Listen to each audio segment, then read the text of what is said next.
He's like, what if I can guarantee you'll be sold out for February? And I was like, I mean, okay. Now we can have a conversation. Threaten me with a good time. And he basically was like, look, if you stay for he's like, do it. And I was like, well, I'll think about it. He's like, don't think about it. Do it. Just fucking do it. He's like, if you do it, if you say you'll do it, I'll post about it. And I was like, all right, fuck it. Whatever, fuck it. Let's go. Like, let's fucking do it. He's like, when are you going to open it? Open it now. I was like, I can't, I'm cooking right now. Like, I can't open the rest. He's like, tonight. And I was like, all right, I'll be done by midnight. At midnight, I'll open it. He's like, promise? I'm like, yeah. So at midnight, I open up reservations for February. Nobody knows this. At like 12:05, he's booked himself three more reservations for February. Cool. And then he posted on his Instagram. It's a Saturday night. And within about 4 minutes, February sold out. Four actual 4 minutes? minutes. So like actual minutes, not like we're talking about it was like 4 minutes. Like it was actual minutes? Yes. Like less than 5 minutes. So we're between 4 and 5. All right, got it. Yeah. Between maybe 6, no, but between 4 and 5 minutes. Second night in a row, we go fucking party, and I was very grateful that I got to actually feel successful the night before, so I almost feel like the universe did that on purpose, so I could be sold out with 100 people on the wait list before he came in and blew the fucking world apart, because I feel like had that not happened, for the rest of my life, I would be like, did I earn it, or was it given to me? Oh, man. And looking back and knowing that like the night before we celebrated for earning it isn't incredible. But anyway, I wake up the next morning at 11 a.m. and there's 20,000 people on the wait list.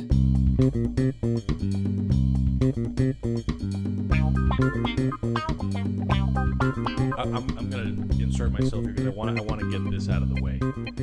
Welcome to Pancon Podcast. I am Nick Jiménez. I'm joined as usual by 8th grade basketball MVP and now leader of the Michelin Starred Ariete and bibbed Chug's Diner. Yeah. We are joined by guest Phillip Frankland Lee, who Michael Beltran will introduce momentarily. However, just in the interest of not having to shoehorn this in somewhere else, I'm so interested. I don't even know what's happening here. I'm so interested. He came in jacked up, ready for whatever the fuck he's about to do. Uh-oh. And I'm very concerned and I'm very worried. Yeah, you should be. No, you shouldn't be. So after the Michelin ceremony thing, I was on YouTube looking for where can I see all of this without needing for it to be on my phone through Gio or Brenda's thing. I thought maybe the Michelin people had put up a video. They had not. But I did find a video by something called Tasty Chomps TV. Nice. Who apparently was in the audience. Okay. And this is audio where the applause had been muffled from Gio of Chat Chow and Brenda of the Wet Palates Instagram feeds. Oh, boy. This is as Michael is walking up to accept his Michelin star.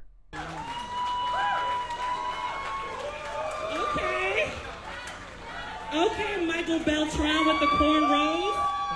Okay. All right. I love this. I love it. Tell me who does your hair. I need to know. That's it. That's all I got for you. That's the whole thing. Okay, Michael Beltran with the cornrows. Yeah, I mean, they looked good. Who was this? This was the lady on the stage? That was the lady on the stage. Yeah, you couldn't hear anything she was saying. Yeah, I mean, I didn't. Well, so before we even jump into how great you are, let's talk about that, which was I was in the way back with Phillip, right? Which Phillip thankfully took a video of the whole thing, which I will never release to the public. But I released it. You can go on my Instagram, no, I think. You did not.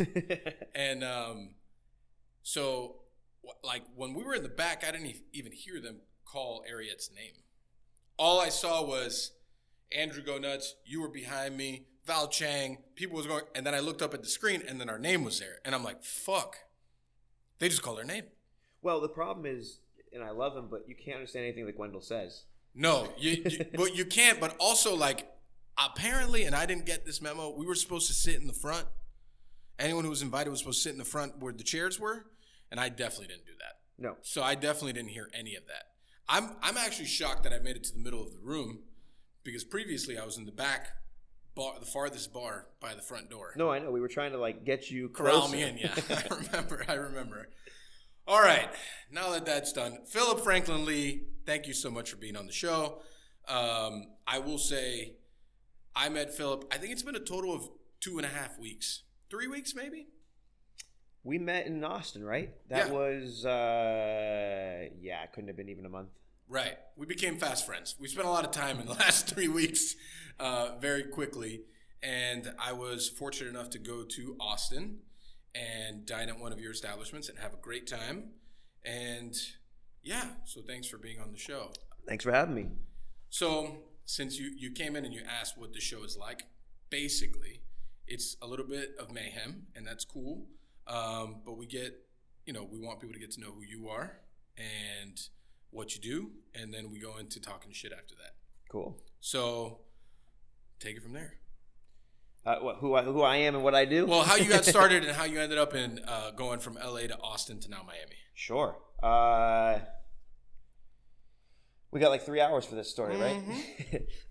So I started as a dishwasher when I was 18. I was 13 when I decided I wanted to be a sushi chef when I grew up. I worked my way up. What inspired you at 13 to say that's what you wanted to do? Well, it was between that and being a rock star. I like that.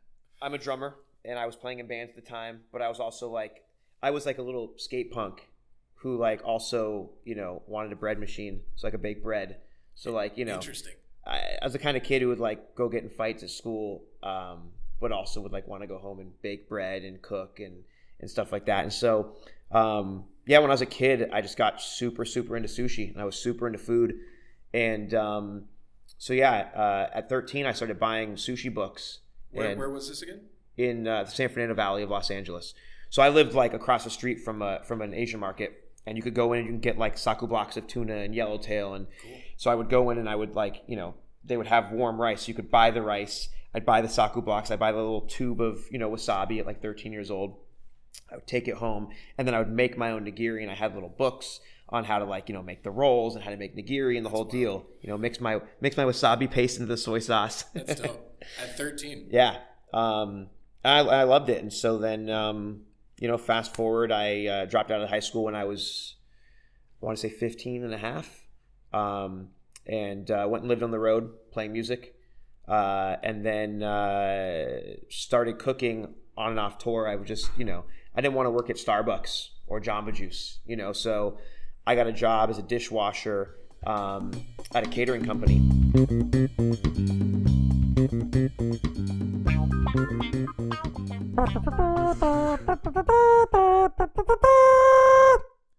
Thanks to our sponsor, Aganorsa Leaf Cigars.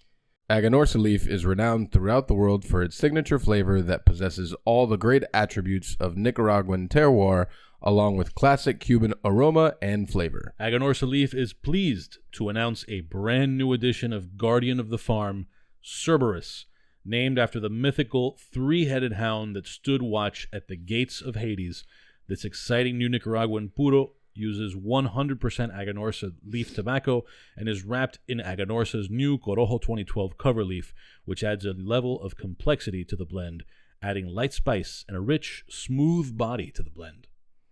When you smoke one of our world-class blends, you will experience the difference between ordinary tobacco and Aganorsa leaf. That's why we say our leaf is our strength. Learn more about Aganorsa leaf and use their store locator and find a cigar shop near you that carries their products at www.aganorsaleaf.com. The two of us smoke Aganorsa Leaf cigars often. We also offer them to a lot of our guests, like, for example, Dave Arvello, who every time I post a picture of a Cerberus mentions to me in my DMs or in a text how cool the band is, which it actually is a pretty slick-looking band. But also, I just want to note, little personal anecdote here, so it's not all totally straight-up red. I can say that Michael Beltran will absolutely not only vouch for the quality of Aganorsa cigars, but you met a Miami legend and handed him an Aganorsa cigar. I did meet a Miami legend. I was smoking nearby Alonzo Mourning, and we had a conversation about cigars, and he handed me one of his, and I went inside. I bought this exact same cigar, and I handed Alonzo Mourning this Aganorsa cigar, and I said, try this. Thank me later. I mean, if that's not an endorsement, I don't know what is. Aganorsaleaf.com. Thanks to our sponsor, The Barrel. This is a barrel-style cooker you've heard a good amount about on the podcast. I was able to use it a ton in my yard and loved it.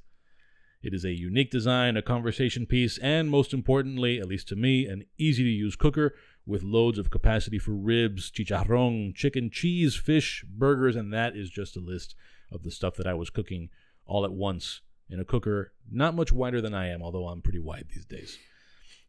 Mike, not long ago, we took some time during a podcast to cook with the barrel in the garden behind Ariat, so tell listeners about all of that while I roll some footage of the cook for the video people. Very intrigued by the design and how like the actual chicken was going to come out. I would have loved to actually cook more than one thing in there, but the chicken came out delicious. It was very quick too. And we only didn't cook more because it was just the two of us at that point. Right. So Anyways, I think about it too, like the home cook that's going to cook this, and maybe they have 4 people at a table, maybe they have 6. Like you could cook a good amount of things because we also cooked some veg on there on the top grill, and then we cooked the chicken underneath it. You know, the vegetables were delicious and they cooked incredibly fast, and the chicken itself was delicious. We used a whole green circle bird, truss tied, and just hung that thing, and it was really, really good times. get all of the information that you need, and of course, buy your own barrel at barrelthebbq.com, barrelthebbq.com, and use promo code PANCON10, that's PANCON 10 for $100 off $100 of your order when you buy the barrel. $100. $100. You know, I saw a barrel. The kids call it a C-note. I saw the barrel at a place the other day. Oh, yeah, that's right. You sent me a picture. Yeah, and I was telling everyone around it that was looking at it, I said, don't buy it here. Buy it online. Don't be a dummy. And hit PANCON 10, and you're going to save yourself $100. They said, what? I said, yeah, do it. And they were like, be a sucker. And then the kid just ran out. Oh, man. He just ran straight out of the store. Peeled out in his car. Yeah, straight to, yeah. Yeah. He was on it. barrelthebbq.com, promo code PANCON10 for $100 off. C-note. Introducing the newest line from Drew Estate Cigars. 20 Acre Farm is a complex, refined, and medium body cigar with a super oaky and cedary notes accompanied by a whisper of white pepper and a bright hint of citrus. Built at La Gran Fabrica, Drew Estate in Nicaragua, using a velvety, and I mean velvety, Ecuadorian Connecticut shade grown wrapper. Under that wrapper is a sun-grown Habano binder and a filler blend of Nicaraguan tobaccos from Esteli and Jalapa in perfect balance with the opulent and majestic Florida sun-grown leaf. Florida sun-grown is also the name of the farm where that tobacco is lovingly grown and harvested by Jeff Borshowitz, who's the guy you see in this video playing behind us, on his pristine 20-acre plot of land near the central Florida town of Claremont. I have actually been to that farm, along with plenty of other cigar tobacco farms in Mexico, Central America, and the Dominican Republic. And what Jeff, who by the way is a very nice guy, there's actually a cigar box signed by Jeff hanging on my wall. What Jeff is doing there is super legit. So it's always cool to see products like his, which is the only premium cigar tobacco grown in Florida, in products from a company like Drew Estate. Plus, 20 Acre Farm being a Drew Estate product means it's the creation of master blender and PANCON podcast guest Willie Herrera. Support our guests and sponsors. Get it online. Ask your local cigar shop about 20 Acre Farm by Drew Estate. Learn more about Drew Estate and use their store locator to find a cigar shop near you that carries their products at drewestate.com. That's right. I'm probably going to smoke one of those right now. What are we waiting for?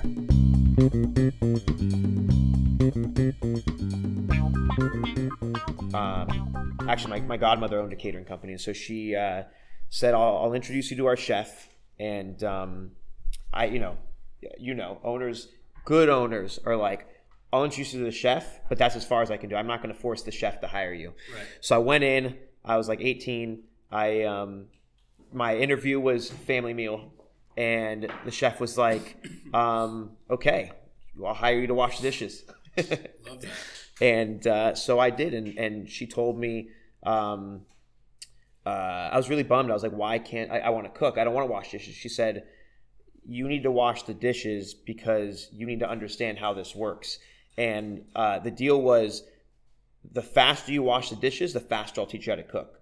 So whenever that dish pit is clean, you can run over here and I will teach you to cook. But whenever there's a dish, you've got to go back over there. So I was the fastest dishwasher you've ever seen in your life. I'm sure. And then I just sort of worked my way up, and I had this idea, because I'm a very, I'm not an addictive person, but I'm a very passionate person. And so I had this idea that anyone could kind of, I knew I wanted to have my own restaurant. And I was like, well, anyone can open their own restaurant in their 30s. I want to do it in my 20s. So I told myself, just go get 2 full-time jobs. Get an AM cook job and get a PM cook job, and then every year that goes by, you'll get 2 years experience.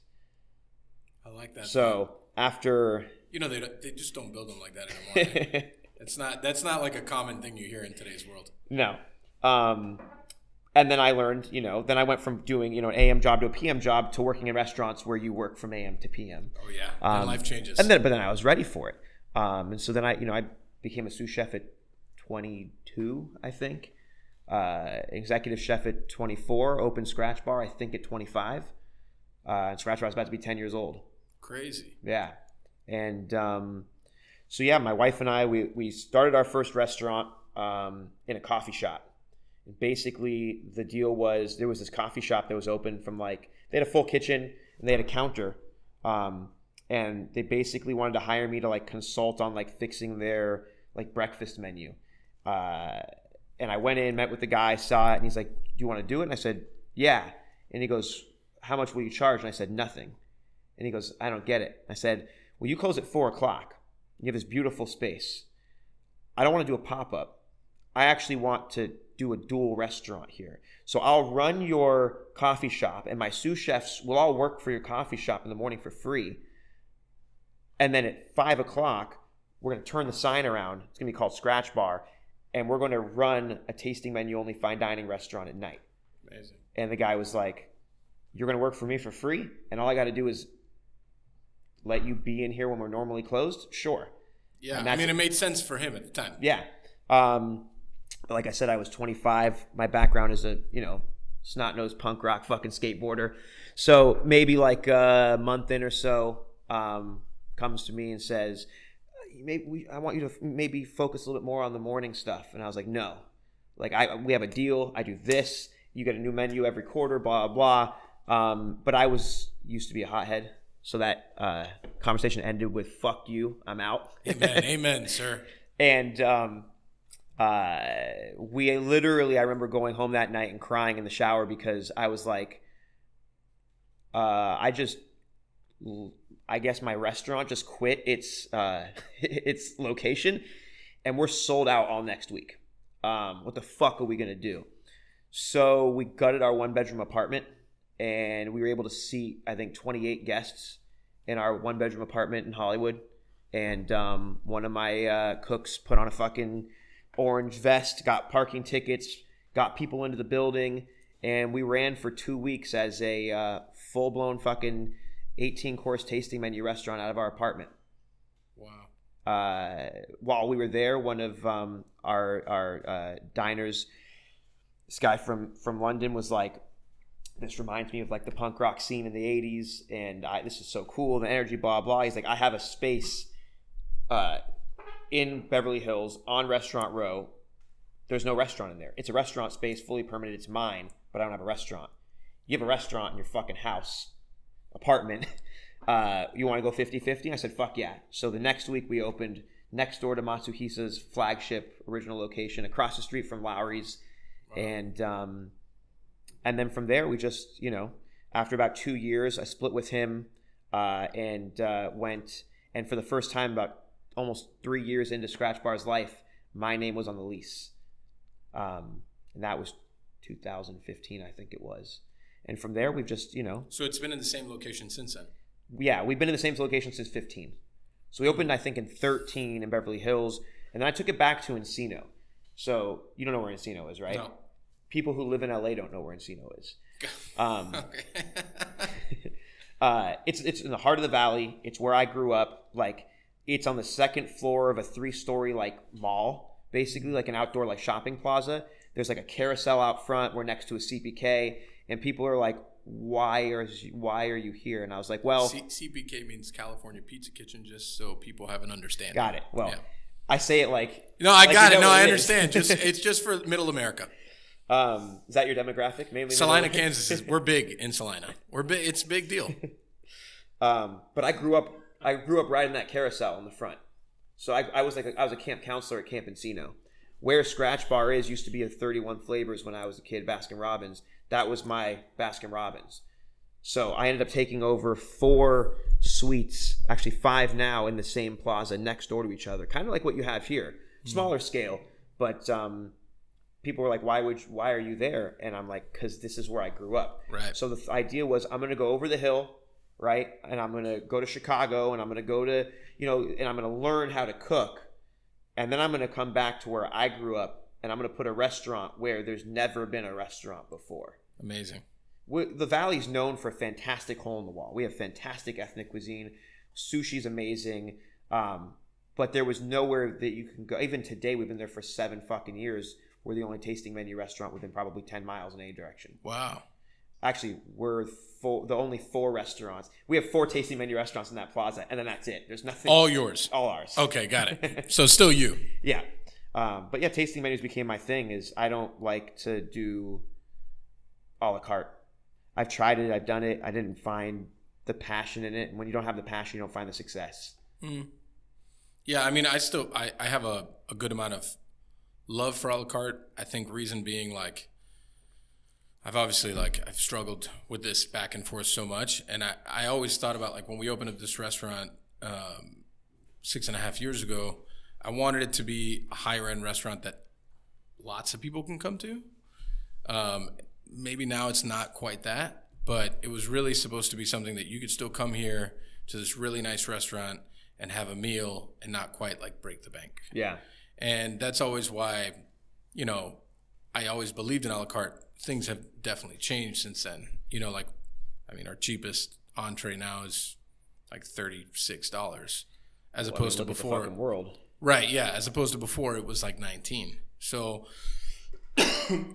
things have changed a lot, and as a chef, I appreciate the tasting menu more because it's more of a conversation you can have with the guest.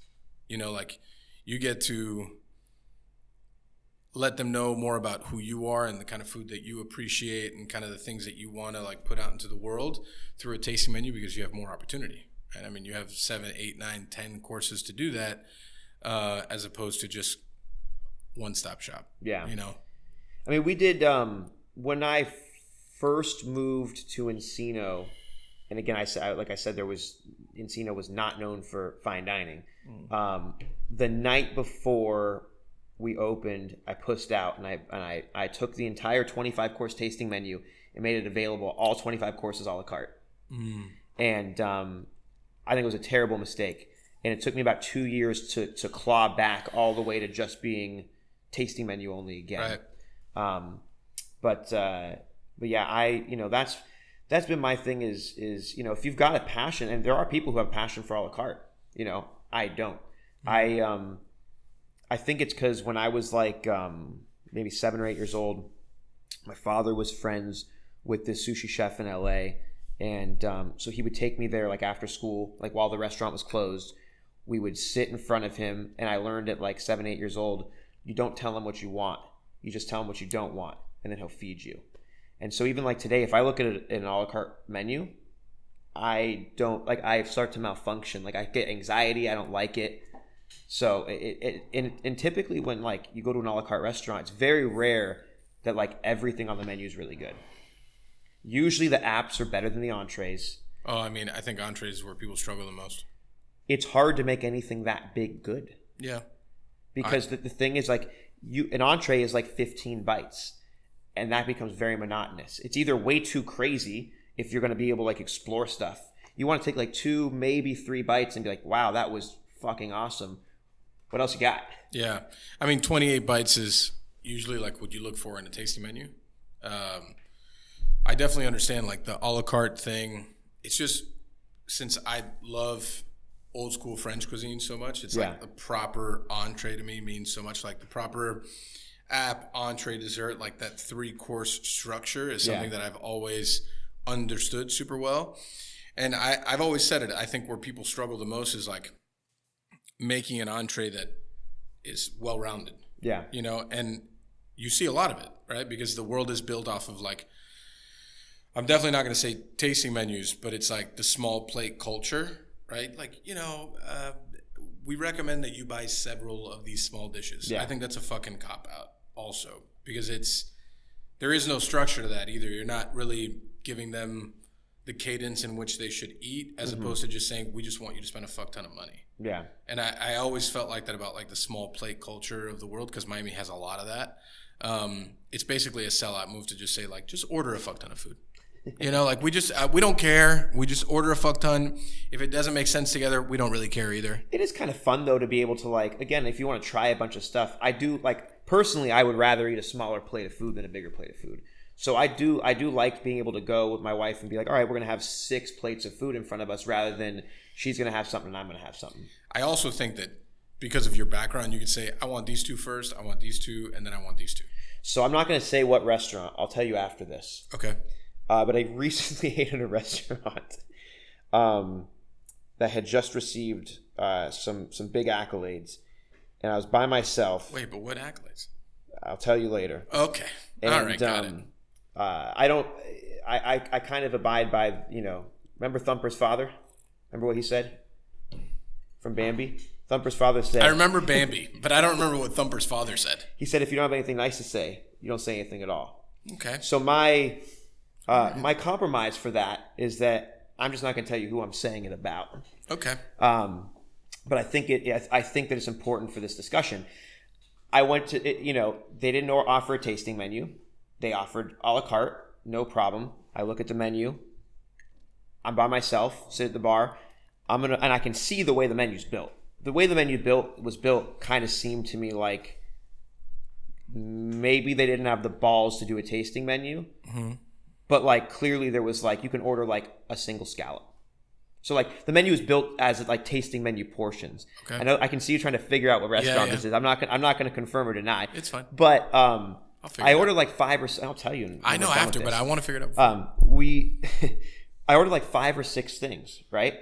And about 40 minutes goes by, and I was like the first person in the restaurant. So I was like, they must be still setting. I know how restaurants work. I'm like, fuck, they must be super late, like getting the line set up, because like I ordered shit like a carpaccio, like that shit should be fast. 45 minutes goes by, and they bring me all 6 plates. Oh. And they drop all of it in front of me, from like a raw shrimp dish to like a steak. Uh-huh. And like 4 servers come over and drop it. And I just look at the guy and I go, do you normally drop all the food at once? And he's like, sometimes. And then he just turned around and walked away. And I was like, okay, I'll just put this in order and I'll eat half this food cold. I don't remember how I got on that tangent, but well, I mean, it's sad, right? Because also, like, when you look at the server, it'd be like, well, not curating. That's the point, right? You're not curating an experience, and it's also when you leave stuff for other people to figure out. That's when you start to fail. Yeah. Right. Like the more securities you have in efficiency and consistency, the better off you're going to be as a restaurateur. So, I don't know. I find that incredibly frustrating. I so want to know who this is, but. So, Scratch Bar, right? That was first. So then, where did we go from there? So Scratch Bar was first, and then about a year in, with the same partner, I opened a restaurant called the Gathering Swine. This is the partner that was at your house. Yes. Okay. Opened a restaurant called the Gathering Swine. Completely meat-free, completely vegetable restaurant. Oh, I love that. I never said vegan, because to me, vegan food, vegetables to me aren't vegan food. Vegetable is food for everybody. Fake meat is vegan food. Yeah, I mean, I also think you make like concessions for vegan food that, I mean, I know I don't find delicious, like not using certain things, cream and butter and so on and so forth. But I think, I mean, the idea was it was a tasting menu restaurant and it was vegetables. And it was like, The idea was like it was vegetables for meat eaters by meat eaters was kind of the thing. I found out opening week of Scratch Bar that I had a tumor in my ear, benign. I survived. Called cholesteatoma, and they were like, we have to open you up. We've got it. Like, you're 50% chance you're gonna lose your hearing in your right ear. Fuck. And my wife put me on. They said it's slow build, like slow growing. They're like, you're fine now. You probably got like, we need to take this out in the next 8 months before it starts to like, eat through like basically the roof of your ear canal, and then once it pierces your brain cavity, you're done. And I was like, tight. So intense. Yeah. So my wife puts me on like crazy diet, no alcohol, no meat. Only basically I eat out of a Tupperware for like 3 or 4 months. Yeah. She was buying powders and shit from India and China and mixing it, and I was like drinking that. And the tumor actually started to shrink. And then the tumor shrank enough that they were able to remove it through my ear canal without cutting me open. Incredible. There was a bunch of other like, not Western medicine shit we were doing. But what it kind of said to me was, as a young chef, you're just like, more butter, more foie, more this, more that. And I was like, I've made a decision to feed people for the rest of my life. And now I just realize that something happens in between putting the food into your body and having the food come out of your body. And it either can be good for your body or it can be bad for your body. And so I was like, the next restaurant we open is going to be a vegetable restaurant. And it's going to be a restaurant that is as exciting as any other tasting menu restaurant. It just happens to be, you're not even looking for the meat. You're like, wait, I didn't have meat tonight? So it's called the Gadarene Swine. And probably like, why the fuck did you name your vegetable restaurant Swine? So the Gadarene Swine is a philosophical fallacy. And what it basically says is that, think of it, the way I kind of describe it is, imagine that there's like a flock of ducks, right? And they're all flying in the same direction. You from the outside see them all going in the same direction, and you therefore have to assume that they're going the right way. Now, if one duck turns left and the rest of them keep straight, you have to assume the one that turned left is lost. Going the wrong way. That in of itself is referred to as the Gadarene Swine fallacy. Because more often than not, it might take 5 minutes, 5 years, 500 years, but the flock will turn left. Interesting. So I thought... How old were you when you did this? 6, Man, maybe. That's deep for 26. Yeah, 26. I was not that deep. And there's also lyrics from one of my favorite band, and so I'm really into lyrics, and so Which band? Me Without You, the band I just saw the other night at Grant's. That's right. Yeah, which apparently only like 100 people were at. Fuck yeah, for me. Yeah, I good mean, for you. It was so much fun. But yeah, so they have like, of any lyricist I think he writes the best lyrics. But anyways, he has. So I'd read their lyrics and I would be like, what the fuck is the Gadarene? And I would read like, what is this? And I was like, that's interesting. And then I thought, like, as a meat eating chef, my second restaurant, like, I'm supposed to go this way with the rest of the ducks, and I went that way.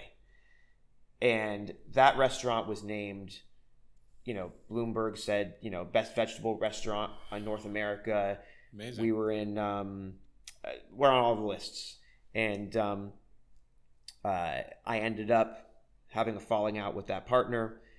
I owned the name Scratch Bar, so when the falling out happened, I could reopen Scratch Bar. Right. But because I had Scratch Bar before I met him, we opened the Gadarene Swine together. Right. So it had to die on the vine. But if you look at this was 2013, 14. How many years did it take for meat cooking chefs to start cooking vegetables for their tasting menus? Yeah, right. A while. Now it's like now it's a thing, right? 11 Madison does it. And so. I'm not by any means trying to say I was the first, first chef to cook vegetables in a tasting menu. Absolutely not. But to be a carnivorous, meat-loving chef who says, I am going to make my next venture about vegetables, it wasn't really happening back then. Yeah, I mean, that's akin to like when Jeremy Fox did, I don't remember what that restaurant was. Yes. But that still had eggs. It still had butter. It was vegetarian, I think it was. Right. So you went completely Nothing. without that. Nothing. Oh, man. We weren't serving honey. Oof. Yeah. Because then I was serving honey because I was like, this isn't about animal activism. This is about saying, it was about showing somebody that maybe there's a way that you don't, because I was the kind of guy who I ate meat 7 nights a week. That's what I needed to feel satiated. So I thought, if I can show someone that they can have a great meal and not have to eat meat, then maybe they can go down to eating meat 6 days a week. Right. Maybe that's one less, person getting colon Well, it's a cancer. part of changing the conversation. That's what it was. So, and then I started to realize, but of course we got a lot of vegan followers. And so I was, at first I was like, of course I'm serving honey. Apparently honey is, it's been described to me as animal slavery. Yes. So. Oh, fuck. Jeez. So I tried fighting that, and then I thought to myself, why am I fighting the demographic who wants to be here? Right. So I just ended up making fucking apple syrup, and that was my new honey. I would just bring in apples and make fucking honey out of that, basically. So from there? Shut down those 2 restaurants, moved. Actually, I shut down Scratch Bar, moved it. I actually kept the Gathering Swine going because for a little while, because in my being young, dumb, and wanting to open restaurants, I had accidentally personally guaranteed all of the purveyors. Ooh. All right. So I was getting sued by the purveyors for lack of payment. All right. Which eventually led to why I no longer had that partner. And so I made a commitment to keep the restaurant open. No one knew this, but I kept the restaurant open until everyone was paid off, including the IRS. As soon as everyone was paid off, closed the restaurant. It's interesting how many people in our business don't know or understand what a personal guarantee means. I think it's like when I talk to people often about leases and stuff, and like I always ask about a personal guarantee. I'm like, and they're like, "But what is that?" I'm like, "Oh no." But you need to know what that means. It's in there somewhere. I knew philosophical fallacies. I didn't know personal guarantees. Right. Yeah. That was like, you learned. It was like, look, I was a chef. I was a cook. I was in the kitchen and, hey, sign. You want you're that new meat rep guy here? Sign this piece of paper. Yeah. You didn't even realize. No fucking. What do you mean I have a personal guarantee? Like, this is your signature. I was like, oh my god. So after those 2, we opened in Encino, and. Just a Scratch Bar. Then the place. Then there was a shoe store next door that became available. Took it. Then there was an Indian restaurant available next door. Took it. And then just recently, there was 3 sushi restaurants in that plaza. That was also next door. Took that. So now we've got Scratch Bar, 2 sushi by Scratch restaurants, and Pasta Bar. All next to each other. Incredible. Yeah, so we basically opened up the back so that we could, and we joined them all so that we could just get 1 liquor license because they're not inexpensive, and we couldn't get 4. It's a smart move though. Yeah. I love that. So that's all on the West Coast. That's on the West Coast. Well, that's all in Los Angeles. Then we had the opportunity to go up to Montecito. Which is like just south of Santa Barbara, like 1 exit south of Santa Barbara. And we got approached by this hotel group, privately owned, couple brothers, their family. They approached us they wanted us, Scratch Bar was like their favorite restaurant, and Sushi Bar was their favorite restaurant. And so like, we want you to come and do restaurant, like we're going to renovate our hotel and want you to come and open restaurants here. So we ended up opening 3 restaurants in the hotel. One of them was a Silver Bow. And that was my first attempt at 3 Michelin Stars. And it was a 8-seat restaurant that did 1 seating a night. It was ticketed, so it was $550. It was all inclusive. It's $550 you pay up front to get your seat. Then everything is complimentary.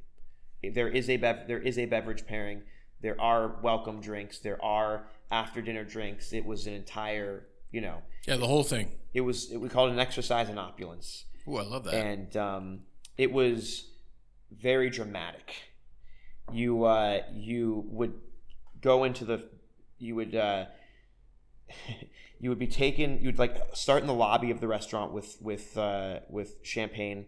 Then when all 8 guests arrived, we would take you into the dining room, which was basic. Well, we would take you into this little room with the lights were off, and it was probably about the size of this area, maybe 6 feet by about 12 feet. 8 people would come in, and there was a table right down the center of the room that was lit just above the table. So the room was pitch black. The entire room was red curtains all the way around. So you walked in and the red curtains closed behind you. And there was this basically like this landscape with our logo was this beautiful apple tree.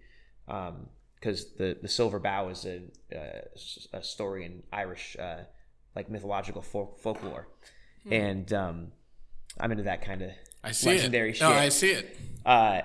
So that the silver bough, the story of the silver bough is that the gods would get, and we would tell you this story. So you would come and there would be this beautiful landscape with this tree and all this moss and rocks and everything. And we would start telling you the story, and you would start to realize that there's several courses of food sort of hidden in this landscape. And You want another beer now? I'm okay right now, thank you. Hidden in this landscape, and we would tell you the story about how the gods would basically, one day the gods got bored and they thought, we're going to plant this sort of magical apple branch. It's going to be silver, cast in silver, in the mortal realm, and anyone who is to find it and touches it will immediately be transported into the world of the gods. And when they arrived, we will treat them as if they were the god. Oh, sorry. So they would show up, somebody would find it, they'd be transported to the world of the gods, and then they would be treated as if they were the god by the gods. And it would be, like vomitorium style, like, a bacchanal, and it would last as long as until you fell asleep. And it could last as long, right? But once you fall asleep, you'd wake back up, and that the branch was not in your hand anymore. So if we were together and I touched the branch, I could be there for 3 days. And the second I fell asleep, you'd be like, dude, what are you doing? And I'd be like, I've been there for 3 days. Amazing. So we would tell you the story, and you would then find this little apple that was in there that was stuffed with like a foie gras and hazelnut and and it was a crunchy little apple that was like cast in silver, like it was like painted in silver basically. And as you would take that bite, you walked into the room like this. One of the curtain walls would open, and then there would be an 8-seat counter, and us, like 6 of us chefs and a sommelier, right there. And then you'd sit down and do like, I think it was like 24 courses, something like that, and it was just like over the top. And then after dinner, we'd basically say there's no other turn, so just stay and drink with us. And part of it was we'll just drink with you. So part of the job was like you drink with the guests afterwards. Wow, that's a pretty good job. Yeah, until you do it for like 6 months. And right. Because I was I had this 1-gallon growler, because I drink beer, and I realized about 6 weeks in I was drinking a gallon of beer. Wow. Every night. That's a lot of beer. Yeah, I ended up taking about 1.5 years off after a while of that. But anyway, so that restaurant, then the Michelin Guide ended up coming out, but we weren't. We hadn't been open. We had opened like 2 months before it came out.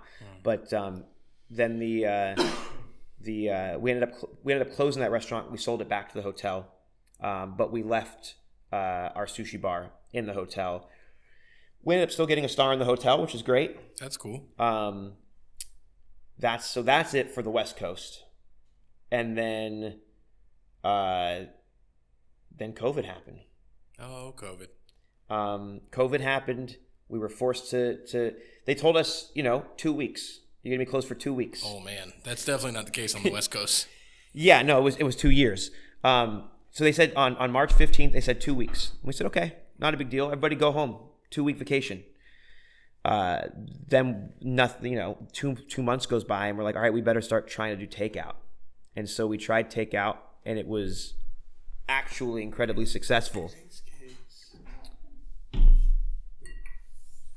And then they said with no, go ahead and reopen.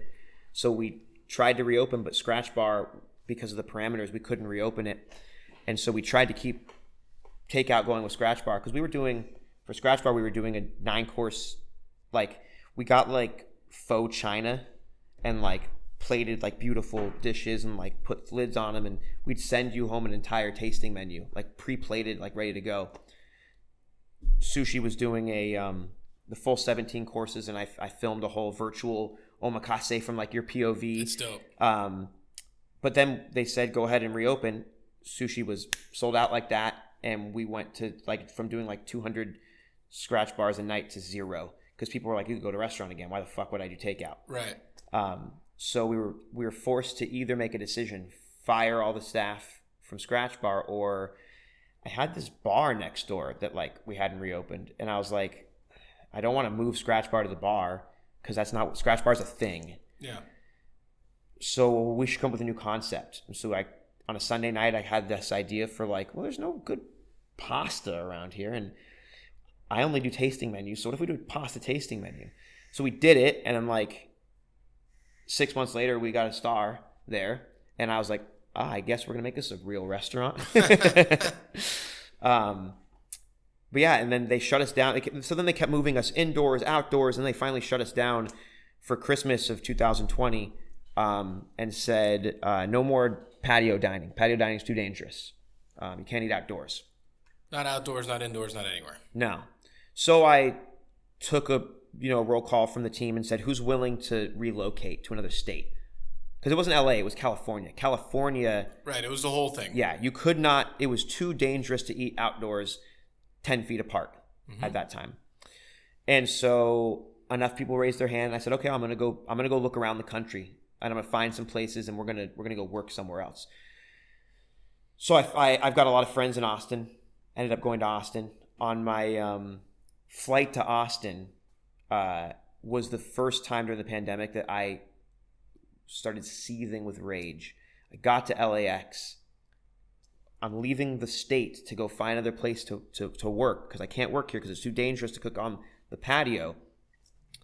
I get to LAX, and their restaurants are operating indoors. Mm-hmm. And most people don't know this. At LAX? Yeah.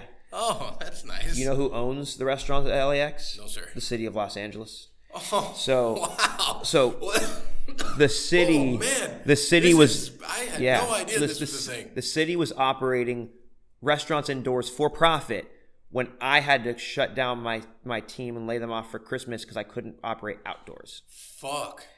And I'm enraged for it was one of those only I did one of these things where I all right guys, I'm at fucking LAX right now. I did one of those Instagram things where I was yelling at the fucking phone. I'd never done that before, and I look, I'm not a fucking scientist. I'm not a doctor.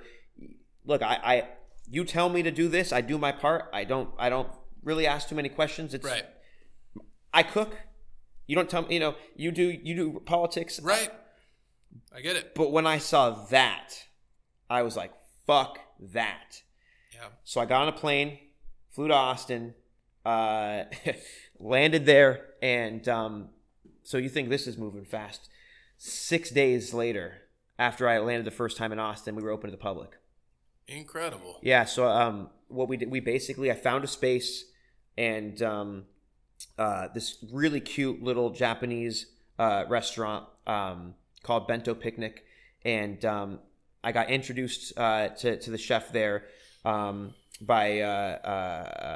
Adam Brick, who sells fish to all the best restaurants in Austin, and she had this little tiny, like literally set like two tops in this little tiny room. It was 10 feet by 10 feet, and 10 feet by 9 feet, and she. I was like, you think, I know it's crazy, but like, you think I could open a pop-up omakase in that little tiny room over there? And she's like, can you like come back? Can we talk later? I'm like busy right now. I'm like, I have to fly back to LA tomorrow. Can I come meet you for breakfast? And she's like, sure. So I went in and met her for breakfast. We hit it off. And she's like, when do you want to do this? I was like, next week. Yeah, tomorrow. And she's like, that's crazy. And I was like, if you're okay with it, I'll do it. Let me ask you, in this whole time that you're going through all these things in Austin, are you still seething with rage?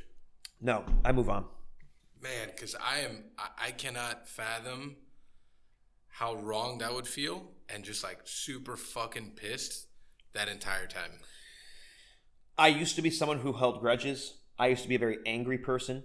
That's not a grudge, though. That's like people looking out for themselves and not looking out for the people. No, I get that. But what I'm saying is because of those characteristics and traits, I've learned over the years to focus that energy into something. And so I sort of just decided of course I was still upset about it, but every ounce of energy that I could have spent, poor me, fuck that, I'll just put that energy into getting this because now I got to fucking, I don't have time to be angry about this. I got my family I got to worry about.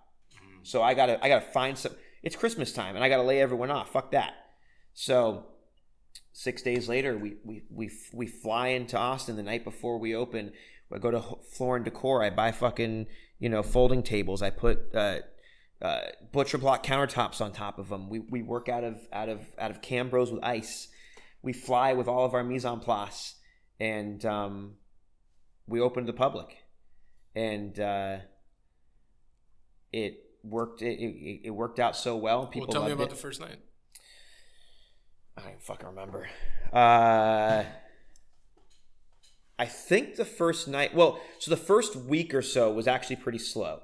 We could only fit 6 guests because the room was so fucking small, and we basically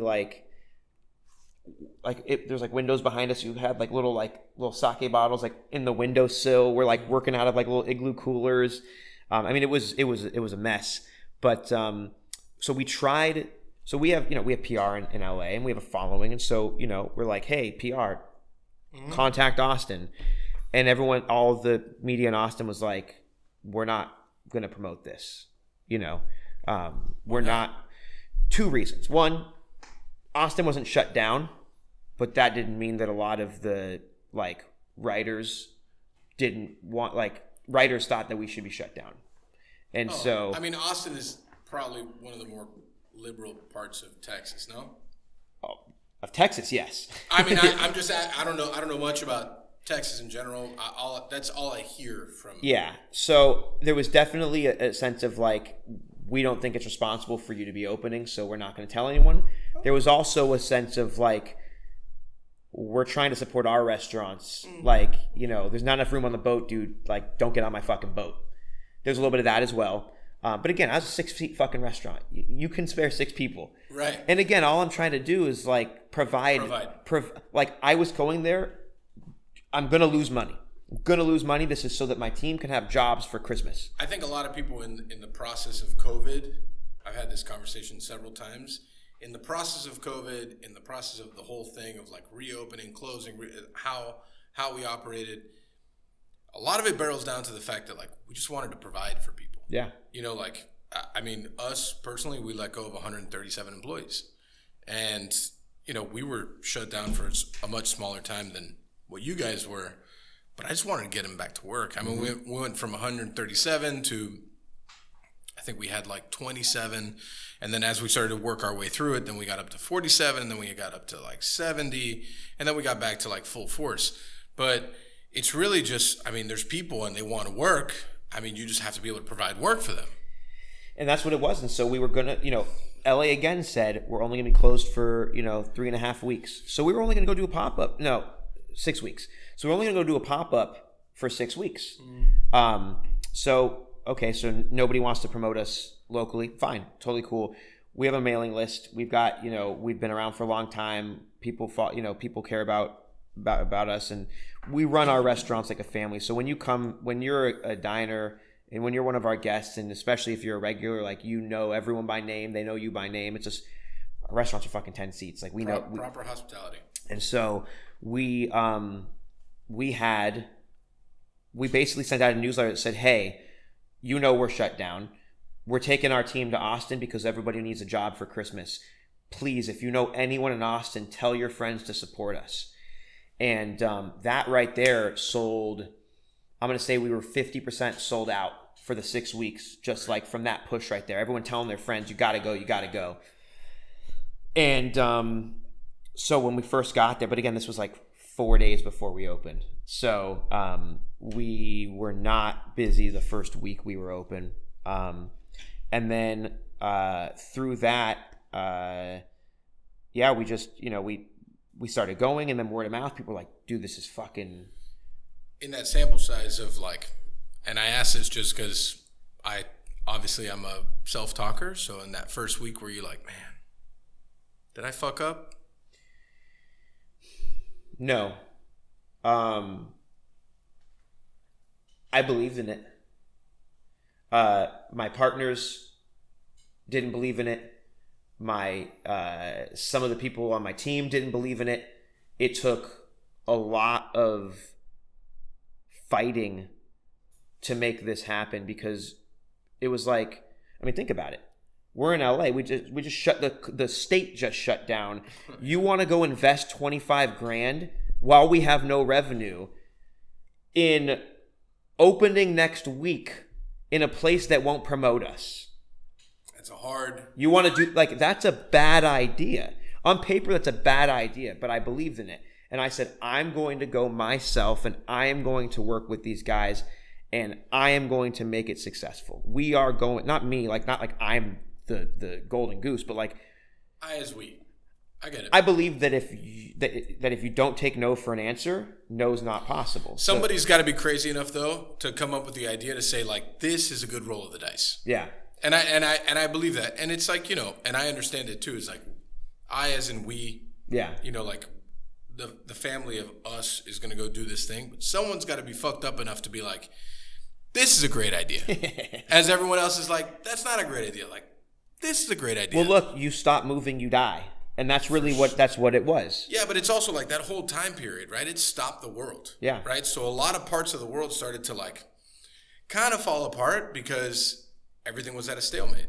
I think the people that made it through the whole thing were the people that like just fucking just still had some kind of a vision to make it through it. You know what I mean? And so, yeah, we just said fuck it, and we went and did it. And I just believed in the product, and I believed what we did, and I believed what we were bringing to the table. And I knew that it was like a if you build it, they will come type of thing. I was like, I know that once people start going, they will love it, and they will come, and they will tell their friends. And still, it was like, but Phillip, that's right. But then you're leaving in 6 weeks. So like by the time the snowball actually grows, you'll be gone. And I was like, well, we got to do it anyways. We got to do it anyways. But I also think that like thing of staying at the forefront of people's minds, whatever part of the country you're in, is incredibly important. Yeah. Right? Because financially, it may not strike all the time, but it still has a long-lasting effect. Like, this is that crazy motherfucker that went to Austin for 6 weeks and did a thing and then came back and then maybe went back. I don't know. Like, we're not totally sure. That stuff matters. Well, again, what it was every night, and I told every guest, thank you for being here. Mm-hmm. Thank you for supporting us. We're here because we lost our jobs, and you are literally supporting my team through Christmas right now. Thank you for being here. Please tell your friends. Please tell your friends to come support us. And they were like, well, the fucking food is great. The experience is amazing. I would come even if there wasn't a fucking sob story. But there is a sob story, so now I'll definitely tell my friends. Right. So yeah, I mean, we just by the second week By January 10th, we opened December 29th. By January 10th, we were sold out for the rest of January, and we had about 100 people on the wait list. Amazing. And that night, we went out and fucking partied. And good for you. It was like that feeling of like it's like, fuck you. Like, I fucking knew it. I knew this would fucking work. Right. Fuck all you guys. Fuck everyone who said no. Not really. I mean, my wife didn't even think it was a good idea, but like, everyone was except for you, honey. Everyone except for you. No, but it was like that feeling of like, I fucking, like, you guys didn't think I had it in me. I fucking had it in me. Like that feeling of just like, so that's January 10th. I think it was January 10th. I don't know. First week or so. Sold out. Amazing night. We go out. We get fucking hammered because it was like, we did it. Yeah. We're a thing. Yeah. And then the next day is when Joe Rogan comes in. Joe! We talk about Joe so much on this show. Just because because I'm looking for his Spotify money. We're just out here trying to take a small slice of Joe Rogan's Spotify money. This is the first time, and I'll say it before you get into the story, this is the first time we've had equal guests with Joe Rogan. Is that true? It's the first time Pancom Podcast has shared a guest with Joe Rogan. The DADE podcast and the Liberated podcast have shared multiple guests with Joe Rogan. Wow, my fucking bad, Nick. Jesus Christ. That's fucked up. You as a producer giving us bad guests. Like, you're only 10 episodes deep. They were really not appropriate because one of them was Larry Sharp, who ran as a libertarian for New York governor. Oh, got it. Really not a Pancom Podcast sort of guy. Sure, got it. You know, that kind of character. Well, anyways, for Pancom Podcast, this is a first. So tell us how that went.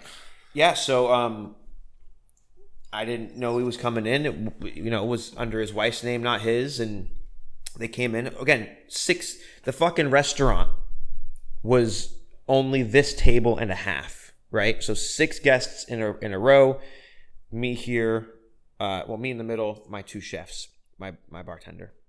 And comes in, hat down low, not there to be seen. He's on a date. And very kind, very gracious, but very much like on a date, and probably didn't realize that like he's sitting like up to like he probably thought he was going to a restaurant where he could like sit in a dark corner. Right.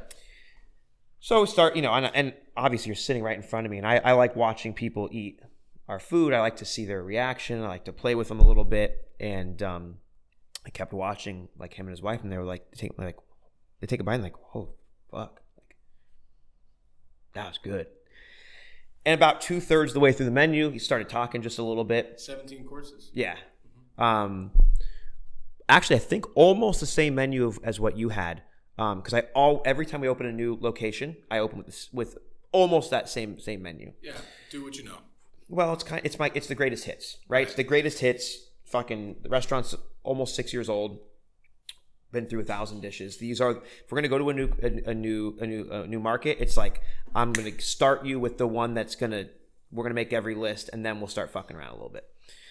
So about 2/3 of the way through, he's kind of like starts like, what's your story? Like, you're a fucking white kid. Why are you making sushi this good? Like, like the fucking the normal, like, people are like, wait, I thought you worked for like an old Japanese dude. Right.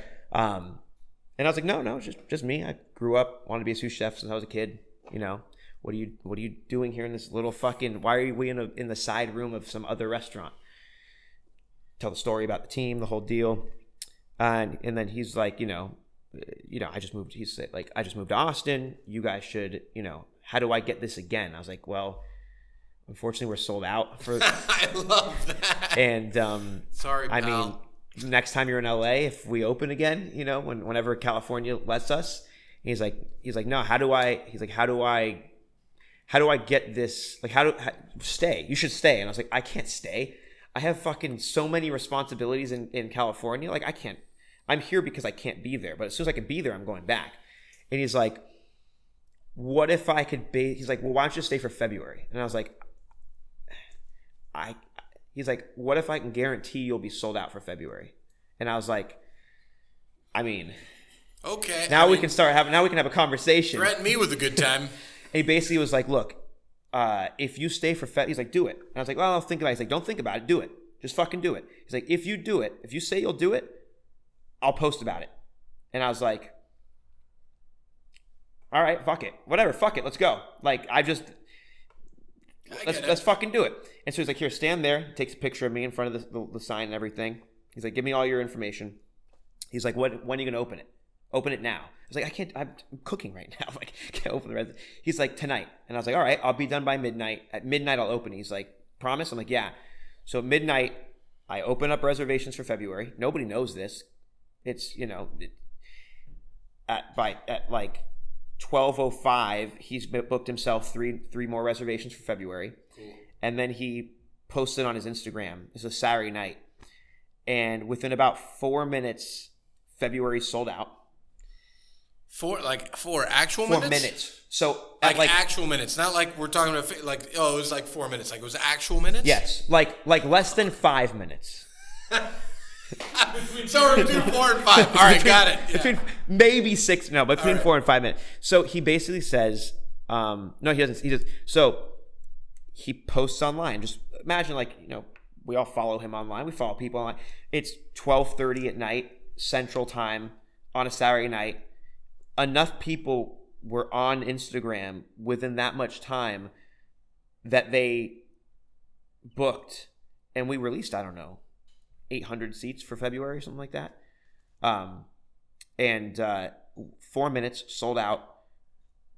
Second night in a row, we go fucking party. And I was very grateful that I got to actually feel successful the night before. So I almost feel like the universe did that on purpose. So I could be sold out with 100 people on the wait list before he came in and blew the fucking world apart. Because I feel like had that not happened for the rest of my life, I would be like, did I earn it or was it given to me? Oh, man. And looking back and knowing that like the night before we celebrated for earning it isn't incredible. But anyway, I wake up the next morning at 11 a.m. and there's 20,000 people on the wait list. 20,000. Yeah. Talk about that is the true influence there. That is the pinnacle of what influence actually stands for. Yes. Well, I mean, I think the post was something like, I just had the best sushi of my life. They're only in town for February. Stop what you're doing and book. It was something like that. Like it was like a, hey, knuckleheads, go do this. Do this. And so that happened. And then it was like, and then I felt a responsibility. I was like, Austin has embraced us. Austin has supported us. I can't go home. And I made a public announcement. We just kept extending the pop-up. I was like, I'm not going to go home until every one of you gets a chance to eat here. This wasn't at the same place that I ate at? No. Okay. No. The restaurant I'm talking about right now, Sushi Bar ATX, I ended up a year later selling. Okay. So this restaurant that Joe blew up and everything and is no longer mine. Different chef, different menu, different owners, different everything. Okay. I subsequently, after selling that restaurant, opened Sushi by Scratch Restaurants, which is the one that you ate at in Austin. Right. And then after I opened that one, Joe came in and posted the same fucking thing. Right. So I was lucky to get a seat there. Well, you knew a guy. Yeah, I knew a guy. No, it was a fucking great time, man. The whole experience was like super top notch. The whole thing. I actually, because I had just arrived off of a plane, dressed for dinner. Yeah. Because I got there at 4:30 and dinner was at 5 or 6 maybe. I think you guys were you guys were 7:15. Okay, so literally just got there, went straight to dinner. It was a great time. Like I told you, I was in Austin for 22 hours. Yeah. And it was great. The whole experience from top to bottom, I didn't even know that we were staying in the same hotel where the dinner was at. And It's a beautiful fucking hotel. Bro, what? Beautiful. It was like a fucking Disneyland for middle America. It was fucking nuts. It's a 600-acre hotel. It's 3.5 miles from the entrance to the front door. Yeah, that's their driveway. That's what I'm saying. It was 3.5 miles. It's from the a entrance to 10-minute the front door. driveway, It like was fully crazy. manicured, beautiful, When we deer got- running around. When we got, like, I ordered the Uber and it was like 25 minutes. And I'm like, oh, I mean, I guess this shit's kind of far. And then we get to the front, like, oh, we're already here. They're like, no, not really. It was like another 10-minute drive. And I'm like, wow, but it's impressive. Yeah. Impressive. And just the whole, and like I've told you several times, like the whole experience, like the drama, the engagement, the service aspect, the food, like it's all just very like encompassing of, now that I've gotten to know you, of like your ideology and who you are, which I think is great, because so often you don't really get to know the chef through the experience. And I always find that to be pretty sad. But after that, I mean, we've been friends for 3 weeks. And I was like, we became fast friends. It doesn't feel like that. Yeah, no, it feels much longer, but it's like, once I eat your food and I understand the whole thing, and like more often than not, when I go out to eat, I don't necessarily enjoy myself. Man, I had a ball of a time, the whole thing. And one of my favorite parts, obviously the food was great, but afterwards when you gave your guys an opportunity to put up their own food. Yeah. I love that. And I loved that whole experience, and like you with them and them with you. Yeah. That whole thing to me, and like both of their dishes were fucking great, which to me is like, yeah, I mean, great breeds great, and that just goes to show like the nurturing of talent, the family aspect, like all that stuff for me is the most important thing when it comes to like a great restaurant. It was just an 8-seat restaurant. Yeah. And it was an 8-seat restaurant inside of another restaurant. And I was like, this is fucking wild. That's become our thing. Our thing is like taking over people's PDRs. We're such a small fucking footprint. I mean, we're 10 seats. Like, I mean, fuck. The spot here is 13 feet by 14 feet, and we're putting 10 people in it. It's tight. Well, let's talk. Well, okay, so we'll just. Joe Rogan is great. Joe, thanks. But so I guess why we became fast friends is because now you're coming to Miami. Yeah. I'm here. Well, yeah, no, I know you're here now. We've spent the last 2.5 days together. I'm aware, but it's Phillip is opening up sushi in the small bed and breakfast that we have adjacent to Area at Nabe, and which I've told you I love that, because I have been dying to have something else other than us in this corner. And not just something else other than us, something else that I find is like of great caliber. So welcome to the city. That's first. Thank you. And it's definitely not going to be easy, right? I think easy. I mean, it doesn't matter if it's easy as long as it's fun. Well, what I'm saying is the space is pretty tight. Yeah, but after that story I just told you about Austin, this is a fucking cakewalk, dude. I guess. Well, what's also incredible is like you're taking over the most historic property in this part of Miami. It's a beautiful property. It's on a beautiful property. I've seen the whole evolution of that thing. Like I told you, I've seen it from when it was like the original house to when it got broken down to just like the bones of it, because you have to leave the bones up and just like restructure it, to now what it is now. And I have seen the evolution of that to like now. So I love that you're opening there and that you're booked for the whole month. Yeah, right now we're sold out for July, and we just passed, I think, 6,500 on the wait list. That's it. That's it. It's like living in a weird fucking dream, dude. It's, I kept saying to my wife, like, this is like, I guess this is what overnight success feels like. And she would keep reminding me, she'd like say, stop saying that. This is not overnight success. We started this 10 fucking years ago. Well, I'm going to repeat her sentiment. It's like, it's definitely not overnight. Yeah, there's some aspects that have helped along the journey, but I mean, the journey has been from, how old are you now? 35. From 25, 24, working at a sushi restaurant at 18 to now. I mean, this is not overnight success. This is 17 years. But it feels like it, because for so long, like when we first opened Scratch Bar, it was like, I'd been cooking in the city for so long that it was like, oh, Quinn's sous chef is opening his restaurant. I was 3 years in and I was still so-and-so's sous chef. I wasn't even my own.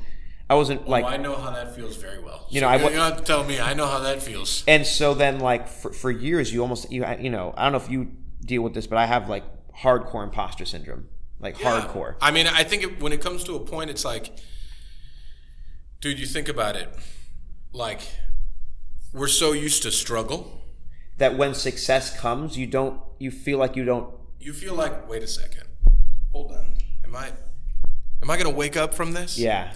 It's really, like you're so used to like dishwasher calling out, prep cook didn't show up, you got to be there. that still happens.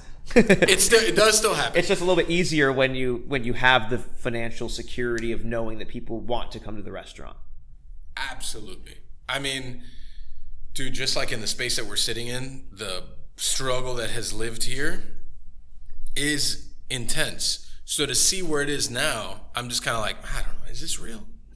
And it's one of those things that, since we're so used to that struggle, even beforehand, before being your name on the ticket, right? And beforehand working for other people, seeing the struggle, so on at different levels, it's like, fuck, I mean, are we really here?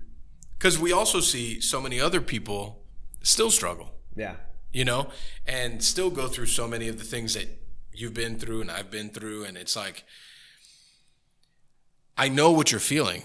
I just may not be feeling it right now, but I definitely understand what you're feeling. So the imposter syndrome is big, but it's also like, I think perspective is 20/20, right? When you sit back and you look at it from the outside in, which is very hard to do, and I struggle with that so much, is to just look at it like, wow. I mean, the journey has been incredible. Yeah. It's a while, like every once in a while, like I'll reminisce on like how the fuck we got here, and it's wild. Yeah. It's wild. But now I'm getting better at accepting. I don't want to say I'm accepting success, because success suggests that like you got there, and I don't think we're anywhere near where we're there. But it's just like now we have restaurants that are busy. Yeah. And like I'm a fucking hustler. Like when I went on my first tour, it was like you would print out, MapQuest directions, and you would show up MapQuest. you would show up early to the city to go like flyer the skate parks and the malls, and like we were a DIY, you know what I mean? Like I come from that like hustle background. Like, my parents told me when I was very young that something that I'm definitely gonna tell my daughter, and that is you can do absolutely anything you want. You can be anything you want. You can do anything you want. You want to be the president. You want to be a fucking astronaut. And that's not even the follow-up to that. It isn't even like a racial thing, or like, that I have a better opportunity than anyone else. Of course, it's easier for me. But the follow-up to that was just for me. I don't think Phillip wants any more. Nick, you want? I'm all right. Oh, I'm good, thank you. The follow-up to that is you can be anything you want, you can do anything you want, but nobody's going to give it to you. And everyone's going to try to take it away. Because the world does not give a fuck. They didn't say that part to me, but Yeah, I think it was implied. I'm adding that part. but I think it was, so I have this mentality of like, you can do it, but you have to do it. No one's going to do it for you. And you can't just do it and leave it, because someone's going to take it. So you have to do it and sustain it. And if you do it, sustain it, and don't take no for an answer, then you can do anything you want. You can be anything you want. Well, I think it's like when you reach a point, to know you've worked towards that point and you're there, that's cool. Now drive that point in. Yeah. And continue to drive that point and like drive that thing all the way to the very end until you decide like, I'm good here. Well, now it's like, now it's I've just turned from one struggle to another. But before it was like, how do I it's always been about job security for the team, right? I'll be fine. We go out of business. I find it fascinating. Sorry to cut you off. Is like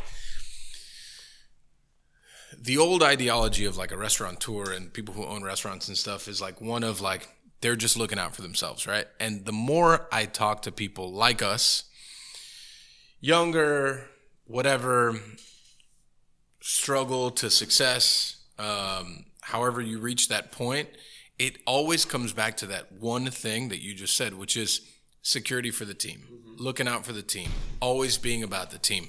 And I think I am a true believer, like That's what makes a great restaurant company a great restaurant company. Wow, that was fast. What did you I think have? she's got it on deck. Yeah. Batching. They know podcast nights how it goes. Well, I mean, but here's the thing. Most of the traditional restaurateurs you're talking about or business owners didn't used to be the team. We were the team. Oh, yeah. So when I'm looking out for the team, I'm looking out for me. Yeah. Like that was all of the young me's, all of the new next generation me's are the ones that I want to supply for them the security that I didn't have. And so, you know, it went from... But it's also part of the care, right? Like, I remember coming up in plenty of restaurants until I met my two mentors, that you were a number. Yeah. You were a number, you filled a role, you were just part of the wheel. And then when I started to learn a different type, like part of the culture, I think that's what really evolved me into like thinking the way that I think now. And it's true. It's like those people that have lived the struggle, the people that were chefs, people that were dishwashers, the people that were the team. And I think the more you think about it as like you just want to see people win. Yeah. Like I want to see my team win as much as people see me as winning. Because the way, like when I win, we all win. But I want to see them surpass the shit that I've done. You know? I've just now, for the first time in my career, am having my old chefs opening their first restaurants. We're starting to be, you know, I'm starting to become a grandfather, I guess. You're a grandfather, yeah. And I actually, there was an article that just came out, not, I guess a list or an article, whatever you call it, of the best sushi restaurants in Austin. And behind Sushi by Scratch Restaurants was Toshikan, which is one of the chefs I brought to Austin with me. Oh, great. Behind that was Sushi Bar ATX, my old restaurant. Oh, your old restaurant. And behind that was Hush, the other chef I brought to Austin's. Crazy. So on a list of 8, it was us and then 3 of our offspring. Your seeds. And when I went and ate at Toshikan, which is new, and when I explain it, you might, you know, it's an 8-seat, omakase only, speakeasy. I've heard of that. I've heard that story already. But I mean, I didn't fucking invent it, you know? So like, I think there's a lot of hey, look, if it works, there's a lot of humble realization in that too, Yeah. right? It's like, oh man, I've talked about Cuban sandwiches so many times today, but like, it's like, I didn't create the Cuban sandwich. I'm never gonna say like, how dare you steal my Cuban sandwich? Like, this shit's been around for a long time. Like, you do yours, that's cool. I'm sure it's great. I do mine. The one I had yesterday, that was a Cuban sandwich, right? That was a pan con lechon. Is that the Cuban sandwich or is it different? No, it's different. It's different. But Okay. I mean, I will say that interpretation of a Cuban sandwich is the first time it's been done that way. I had it again today. Oh, you did? Yeah, it's so fucking good. I love that. Thank you. That's awesome. That makes me so happy because I get so much shit for that fucking sandwich. From who? People, you know, Have they tried it? Yeah, and it's always kind of like, well, that's not the way it's supposed to be. We talked about this yesterday. And I guess, look, I guess if I grew up with a specific thing, and there's nostalgia, and maybe, but like from an outsider's perspective, strictly speaking, objectively, that is a phenomenal sandwich. When you come back, I'll take you to like what is the traditional. Which will I like more? Probably mine. Yeah, probably. I'm just saying because It's fucking good, dude. it's good. The other one's good too. It's just like ours is just like a hair more interesting and a little more just like this is the way that I think that it makes more sense. Yeah. You know, I don't think either one is right. Like one is better than the other. I just think that this is one interpretation. This is the other. But that's kind of what I mean is like you didn't create that. You just did it your way. And then other people are doing it their way. Yeah, like so Sane, who's the chef of Toshikan, so I got invited to the friends and family, and everyone was asking me like, how do you feel? Are you pissed off? Like whatever. And I was like, to be honest, I was like, I don't know how I feel. Like I'm gonna go and I'm gonna support them, and I'm excited to see it. Well, they wanted you to be combative. They were looking for a quote, but go on. No, this wasn't even media people. This was friends. Still. People were like, dude, are you cool with that? And I was like, first of all, I want everyone to be successful. I don't fucking own sushi. Why would I not be cool with it? I was like, to be honest, if I go there and he's just doing our food, and he's not giving us, like, even if you're doing our food, as long as you're giving us credit, like, you have to give like credit for, you know, or do your own thing. Right. And so I went there, I took my GM, and I found myself instinctually, whenever I eat at my own restaurants, you probably do this too, I'm on my notes the whole time. Yeah. And instinctually, I was taking notes on the entire menu as if it was one of my restaurants. And I had a fantastic time. And I found myself so like emotionally invested and proud, and like a type of pride that I hadn't had before. This was before my daughter was born, where I was like so proud to watch like him make this food and like do things that like I know I taught him, you know? Yeah. Like, you know, he's not burning the bone marrow, but he's burning a piece of chocolate for the dessert over the top of it. You know what I mean? So there's like, cause like I know there's stuff I took from my chefs that I worked for. You know, I took those techniques, I took those ideas, and to watch him do it, but become his own man. And I feel like I'm saying it like in a, but you understand what I'm saying. I totally understand. And I was so proud. And I think that now is like what's, you know, my goal isn't that all my chefs leave and go open their own restaurants, but you know, I mean, I understand it, because as I see, you know, we've been around for a while, so I see our formers go out into the world and do their own things and do things that I like. You know, our whole thing here was forever is like we wanted to cook proper. Mm-hmm. You know, we wanted to teach proper. We wanted to teach proper technique, and so many things that I felt like were lacking overall in the city. And so to see that kind of spread, yeah. And it's like, man, I cannot go out without seeing people that have formerly worked for me, whether leaving on good terms or bad terms, out in the world and seeing some things that we taught them still in practice. Yeah. And that just makes me feel like, makes you proud. Incredibly proud. Yeah. You know, because like I'm not old. You're not old. You know what I'm saying? I'm not old, but I'm at year 17 in this. Yeah, same. It's crazy because like again, when I was talking about the Cuban sandwiches today, I was like, fuck, you know, I've been cooking for 17 years. I'm like, that's a fucking long time. One of my cooks that I brought with me, Mike, who you met, actually you haven't met him yet, but he's 23 years old. I was like, I started cooking when you were 4. Right. Or whatever that is. Same, 6, yeah. You know. That's crazy. It's crazy. But you know, it's also nurturing like the growth of the community overall. Here, there, wherever you're at. It's like nurturing that growth is huge. Like I always say that the quote, I think it was Dave McMillan, is like, you have an opportunity to be like a Viking or a shepherd. I'm a solid both, for sure. I'm a solid Viking and I'm a solid shepherd. I think I am as well. You know, and I struggle with the Viking a lot.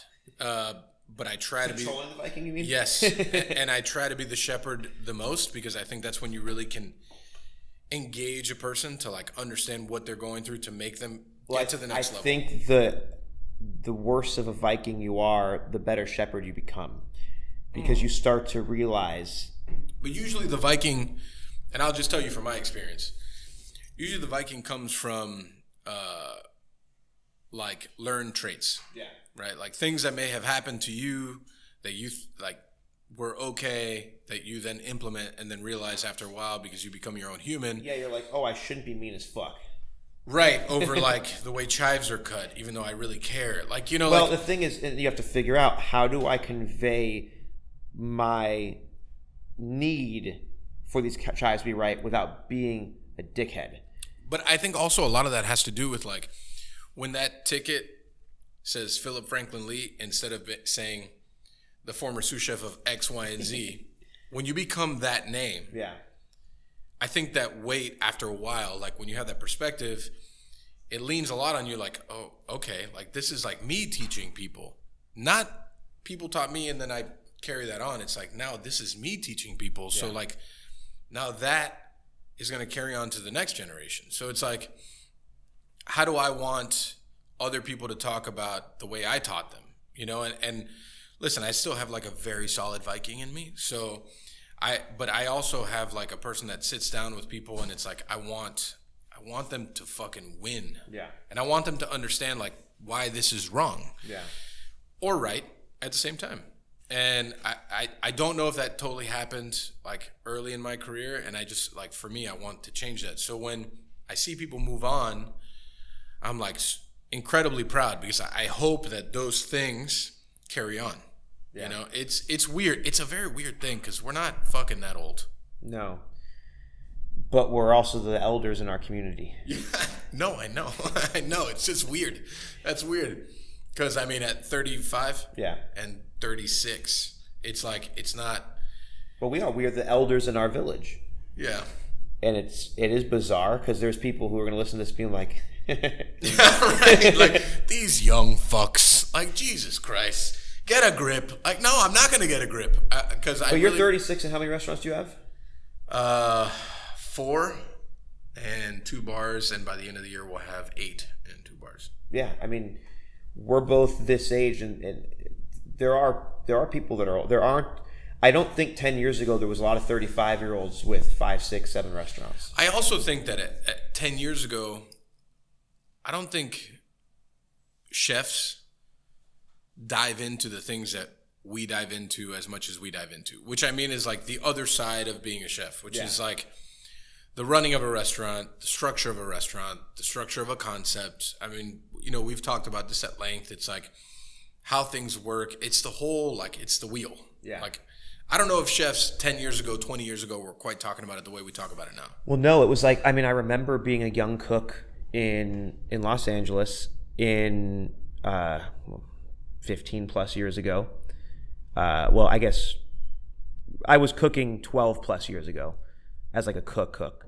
And I remember back then, if you were cooking at a decent restaurant, on your nights off, your chef would call his buddy and you'd go to that other restaurant, you'd get hooked up. And it was always like either you would eat for free or it would be like you'd go to a restaurant, do a tasting menu, they charge you like $25. Right? And that was the era of nobody owning their own restaurants. True. And then chefs started to own their own restaurants in LA. And I started to see how quickly we stopped comping young cooks. Yep.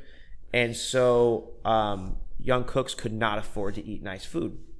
And I had this amazing opportunity because I took advantage of it fully.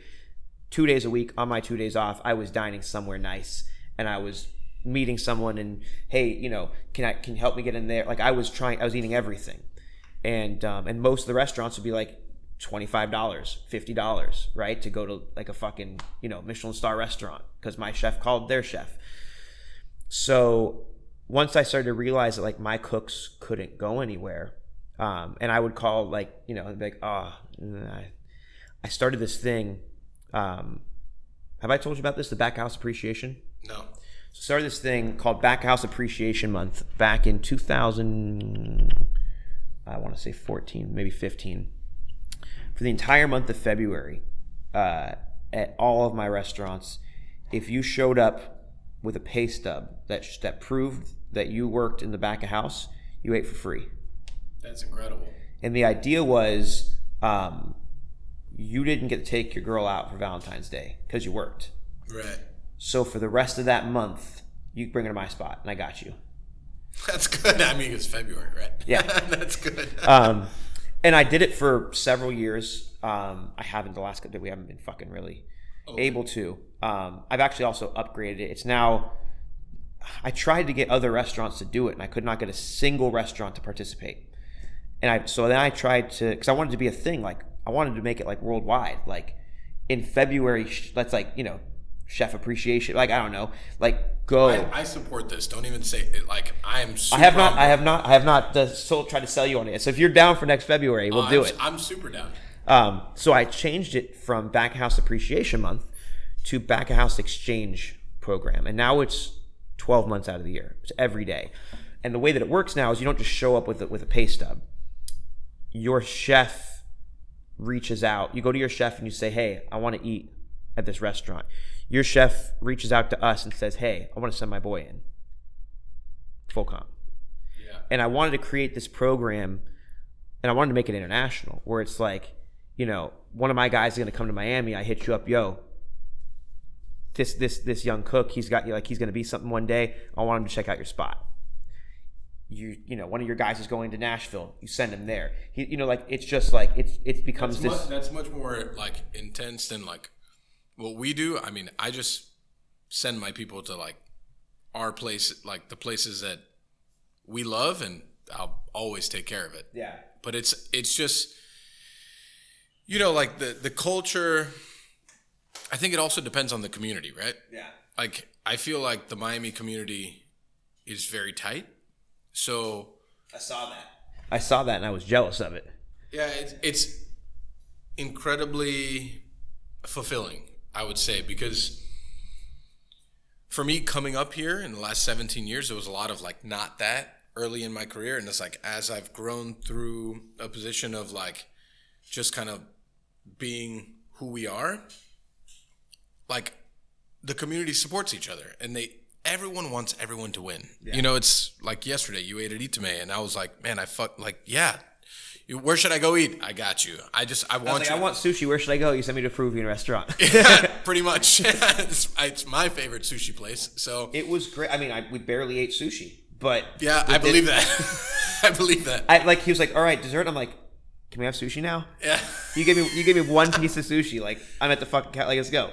He's the first person to say that he leans more to the Peruvian side than to the Japanese side. Oh, dude, he crushed the Peruvian. I told him I spent a lot of time in Peru. I lived there for several months when I was like 18. My wife and I, we try to go as often as we can. We haven't been in a couple years. I've actually never been. Dude, let's go. I've been trying to get Val and Nando to go for like 3 years. I mean, I would love to be on that trip too, but that's who you should go with. Mm-hmm. But Peruvian food might, like as a cuisine, as a whole, probably my favorite cuisine. I mean, it's so intricate and so like... It's just fucking delicious. Exactly. It's just so fucking delicious. It just, however you paint the picture, it's just like every dish on top of every dish is just fucking delicious. Yeah. And I love that. They're all about acid and they're all about textures. Yep. For sure. And going back to like the community thing, it's like those are the people that I support. Like, go there. And I know for them it's like equal. Like send people here and then send people to Zitsum and send people just send people to our people that aren't like necessarily the ones that maybe media talks about. Yeah. But send them to the places that I feel like matter for the community. Yeah. Right. And I don't know, you've had some pretty good meals the last few days. Phenomenal meals. And it's funny because I don't know why Miami has like a reputation for not having fantastic food. I'm hoping that changes. I ate here this last week and I've had nothing but fantastic meals. I love to hear that. So I don't get it. I don't know if it's a new, maybe, I don't know.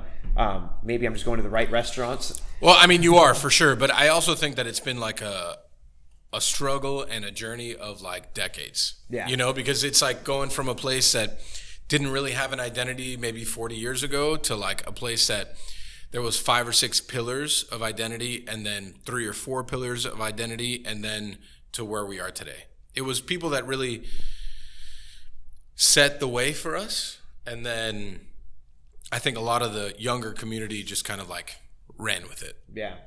I mean, look, we ate at Nave. I think that was our first meal in town. It was phenomenal. I loved it. It was really fucking good.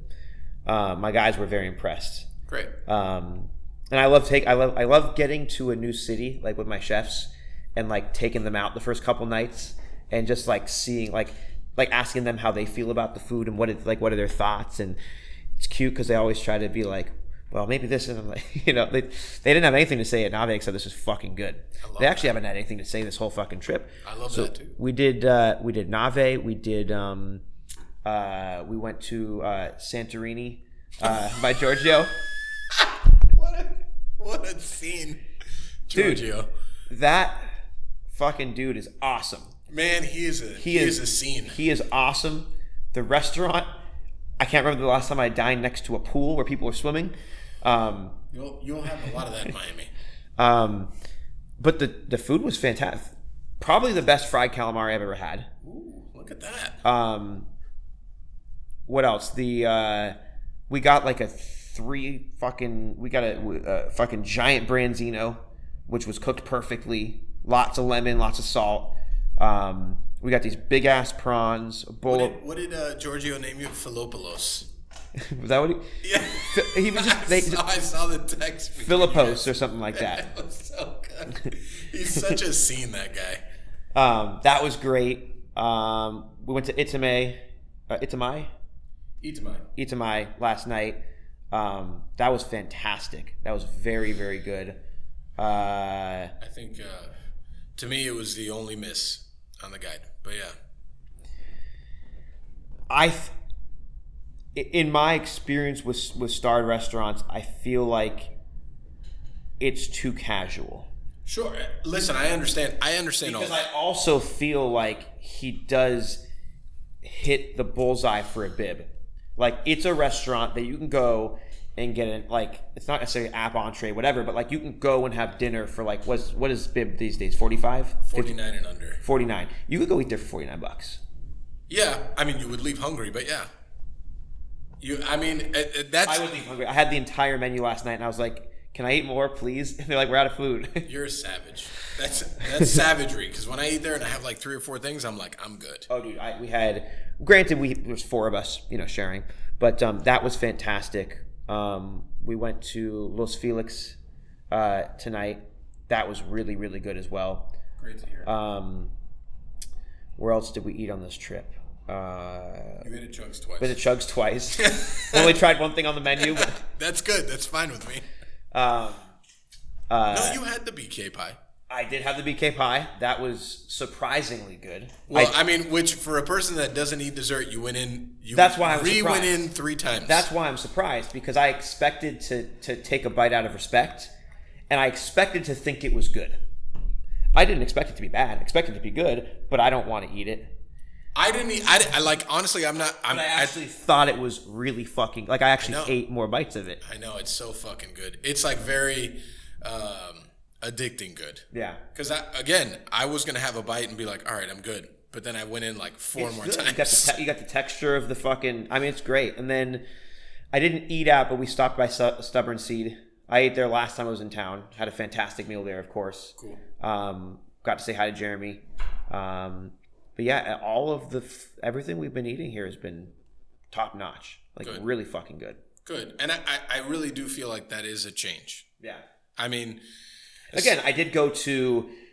I ate at a 1-star restaurant, Los Felix. I ate at the sister restaurant to a bib and a star. Yeah. I ate at a restaurant that got a bib that you think should have got a star. Right. So I kind of, I ate Stubborn Seed, which got a star. So I kind of have maybe been eating at the ones that, are supposed to be really good. Well, but I think that's... Santorini wasn't up for a fucking star. I love that. No, they weren't. That's for sure. But I do think that is what the guide is all about. Yeah. I do believe, oh man, it's been an interesting 2 weeks since that's happened. And it's only been 2 fucking weeks? Yeah, man. It's only been 2 weeks. Actually, two weeks tomorrow. The 9th. It was the 9th, right? Yeah, so tomorrow would be 2 weeks. Jesus. So, like... Feels like it's been fucking 6 months.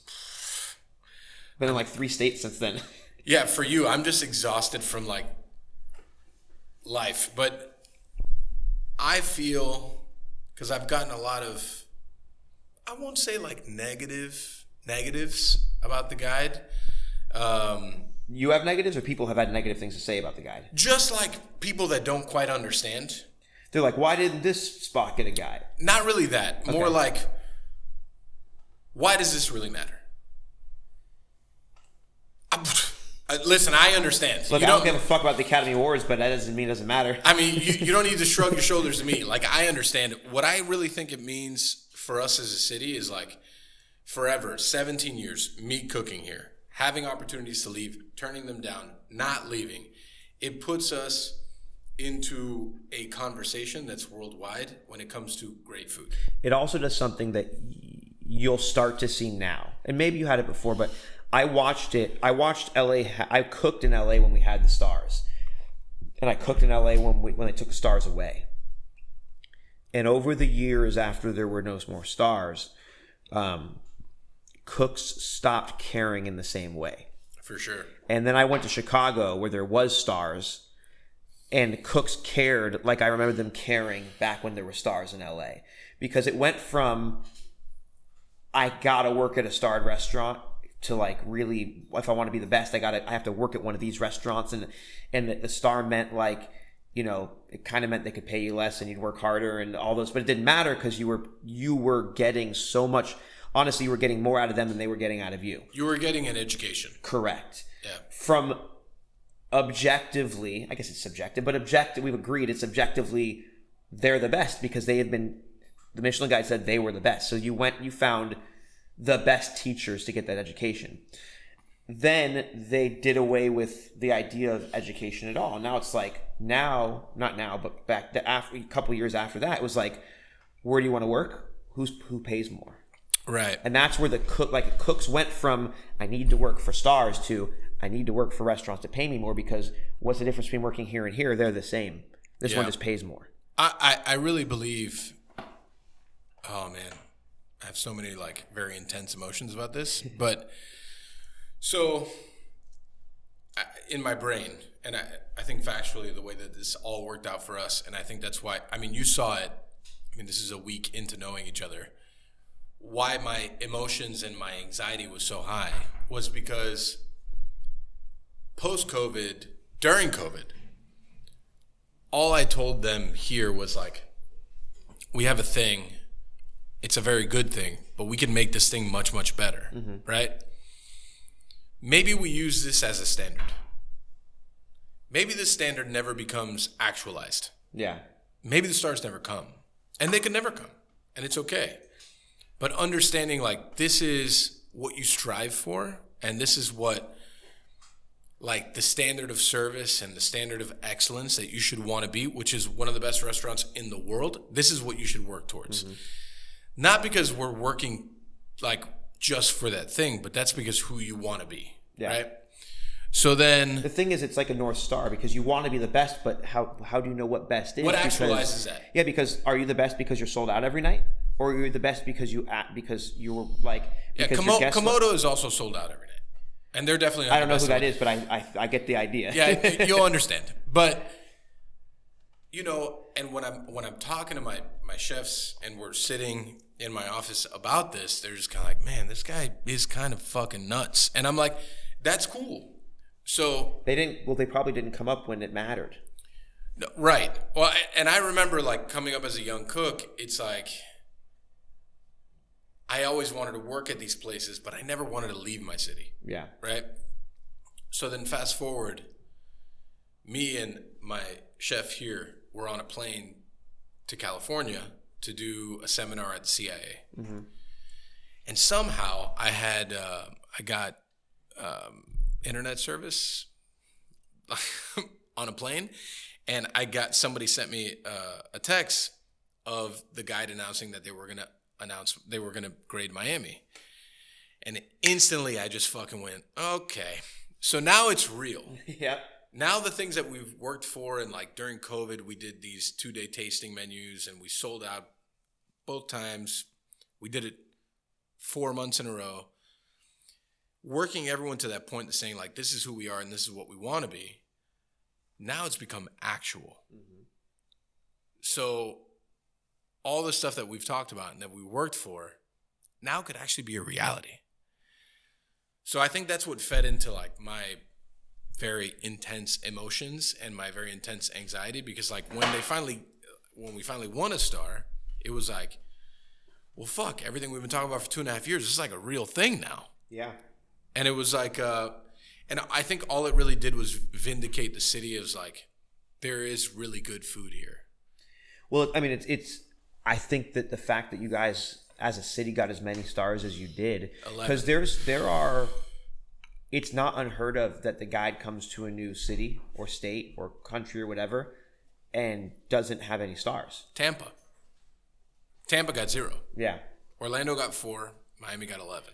Yeah, I mean it's not like I can't remember who it was. It was maybe, it wasn't Scandinavia. There was somewhere in Europe where the guide, like the first 3 years there was a guide, there was no stars. Tough. Well, I mean, you have to remember, stars make up like 3% of the guide. The guide is the best hotels, The guide is just great restaurants. Stars are just the creme de la creme of the great restaurants. So, Right. you know, the guide is this fucking thick. And there's only like, your guide's this thick and you have 11 restaurants Right. that have a star. You know what I mean? Right. So you don't need stars for the guide to tell you where to go. But the fact that you guys had that many is like, whoa, that's a city not to be fucked with. Which is what I love. Yeah. Because like year over year, we kind of Because get like, it's Miami versus the world, right? That's what I. oh, Miami against the world, baby. That is my saying for sure. I mean, and I really truly believe that. And it's always because, and it's not, I am a constant competitor, but like, it's more of a thing for people to understand, like people will doubt us. Yeah. But now, maybe not so much. And that's okay. Well, now they can't, and I found that in my own experience. Any like shit talking stops, because Or starts. It depends. It depends who you are. well, I mean, they're not even shit talking, just haters, right? And haters come and go also, but like people who like wanted to believe that you weren't good at what you did. And then the guide says, no, they're good at what they do. And now to think we aren't actually good is to say the guide doesn't know what they're doing. Right. And usually the person who cares enough to actually say that you're not good at what you do is somebody who follows the guide. Right.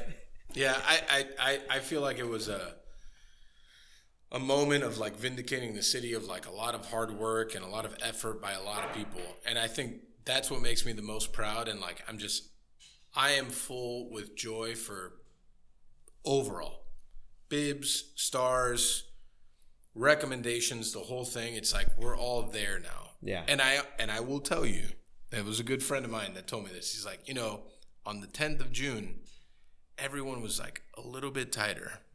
Maybe food was like a little bit better everywhere.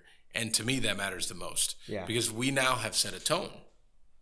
So I guess for me, you coming from elsewhere, how do you feel entering this new, I mean, it's a whole new world, not to quote Aladdin, but it's, I already quoted Bambi, dude. yeah, it's true.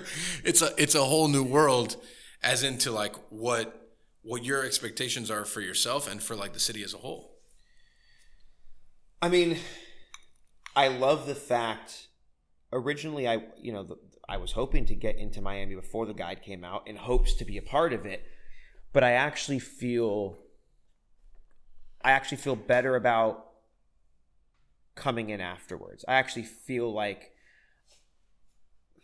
I don't know how to explain, but like I almost would have felt like, would it have been right for me to come in and have been one of those 11? You guys have been working so goddamn hard for so long. You know what I mean? Right. And this sounds pompous, but like I show up and just get a star. Now, I don't think that's how that works. I'm going to work really fucking hard, and I'm going to say my prayers at night, and I'm going to do everything I can, and I'm going to believe in what we do, and I'm going to hope that whatever inspector comes in shares our passion for what we do, and that we're recognized for that next year. But I almost feel like, bunch of restaurants come in to get into Miami in time to get in the guide, and now you have 13 stars in Miami, but half of them are fucking. Then did Miami get all those? Right. So I kind of feel like really excited and proud to join your guys' club and hopefully be accepted and hopefully help make the club bigger. Right. Does that make sense? What I'm kind of 100%. I mean, you saw, and again, because we became fast friends, like you saw how tight knit the community was, and how much. I wasn't the only one with high anxiety. That's for sure. Like I was not the only one. So, I mean, you saw. You were the only one sitting there listening to your headphones with your head. Oh man. I don't know if I shared this, but I was listening to Sade by myself in the back corner. I was like, "What are you listening to over there, Enya?" No, I was listening to Sade to like calm my nerves. But I think it was like a very important moment for the community too. And I think the fact that there was a couple of transplants there, and some very well deserving. For me, anyone else? Maybe another water, please. Water? Yeah. Last call? Okay. I'll take got a beer. A beer then. Got it. If as long as we're last calling it. I don't know, like the emotion, the intensity, like it really was all attached to like being vindicated for a lot of work, you know, and I love even more so the opportunity to add people to the community like yourself.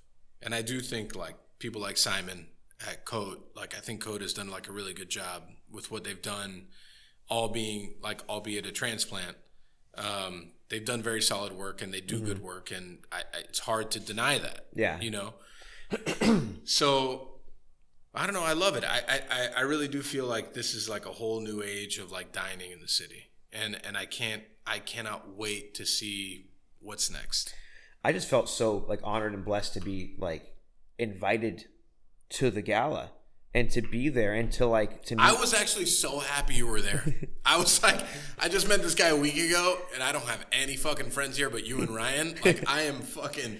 I want to drive. Well, I mean, and, all your fucking friends were there. Well, yeah, other people I see all the time, but we have talked about this like just endlessly. Like really, me and a lot of the people in that circle have talked about this shit endlessly. Several drinks, like very late at night, talking about like, what does this mean to you? What does it mean to me? What does it mean to the city? So other perspectives like yourself and Ryan were incredibly helpful for me, but it also like opens my mind to like what the fuck is next, man? Like we can do so much now. Yeah. Like opening a Omakase place and a B&B. Dude, I fucking love it. And I was well, actually I won't say it on here because I don't know if it's even legal what we want to do, but we can edit shit out. It's fine. Can you? Yeah, of course. So I took Andrew today and I showed him the space and I was like, so you come in here, right? So I put a doorbell up today, and I'm putting a plaque that says like, you know, sushi by scratch restaurants, omakase by appointment only, ring for service. That's not the illegal part. Then you go in. We love illegal parts here. I don't think it's illegal, but I don't know the fucking rules here in Miami. So it's okay, we do. It's fine. You'll be fine. You go into the front room, the sitting room, and you have your welcome cocktail, as you know. Then you go into the main dining area. Now, after dinner, we're going to invite you if you'd like to go upstairs. Oh, I heard about this. Oh, he told you? Yeah. Yeah, so upstairs will be a small little like 4-seat Japanese whiskey bar. Cool. And we will only serve Japanese whiskey, neat or on a rock. Nothing illegal about that. Okay, cool. Nothing illegal and about fucking that. leave it in. Yeah. All right, everybody, you heard it here first. We're putting a Japanese whiskey bar upstairs. Yeah, absolutely nothing illegal about that. So, I mean, that's dope. Yeah. You know, and what I love about that the most, other than it's going to be a very good experience, is like the, wow, you are just record time, Case. Thank you. Is really utilizing one of the most historic properties in all of Miami. Yeah. And that's incredibly fucking dope. Thank you so much. Yeah, of course. Cheers. Oh, man. Hey, thanks for having me on. This is fun. Yeah, I know. It's not quite Joe Rogan, but it's all right. The setup's a little nicer. You heard it here first, everyone. The setup is nicer here. All right, cool. So I guess you're ready to go, huh?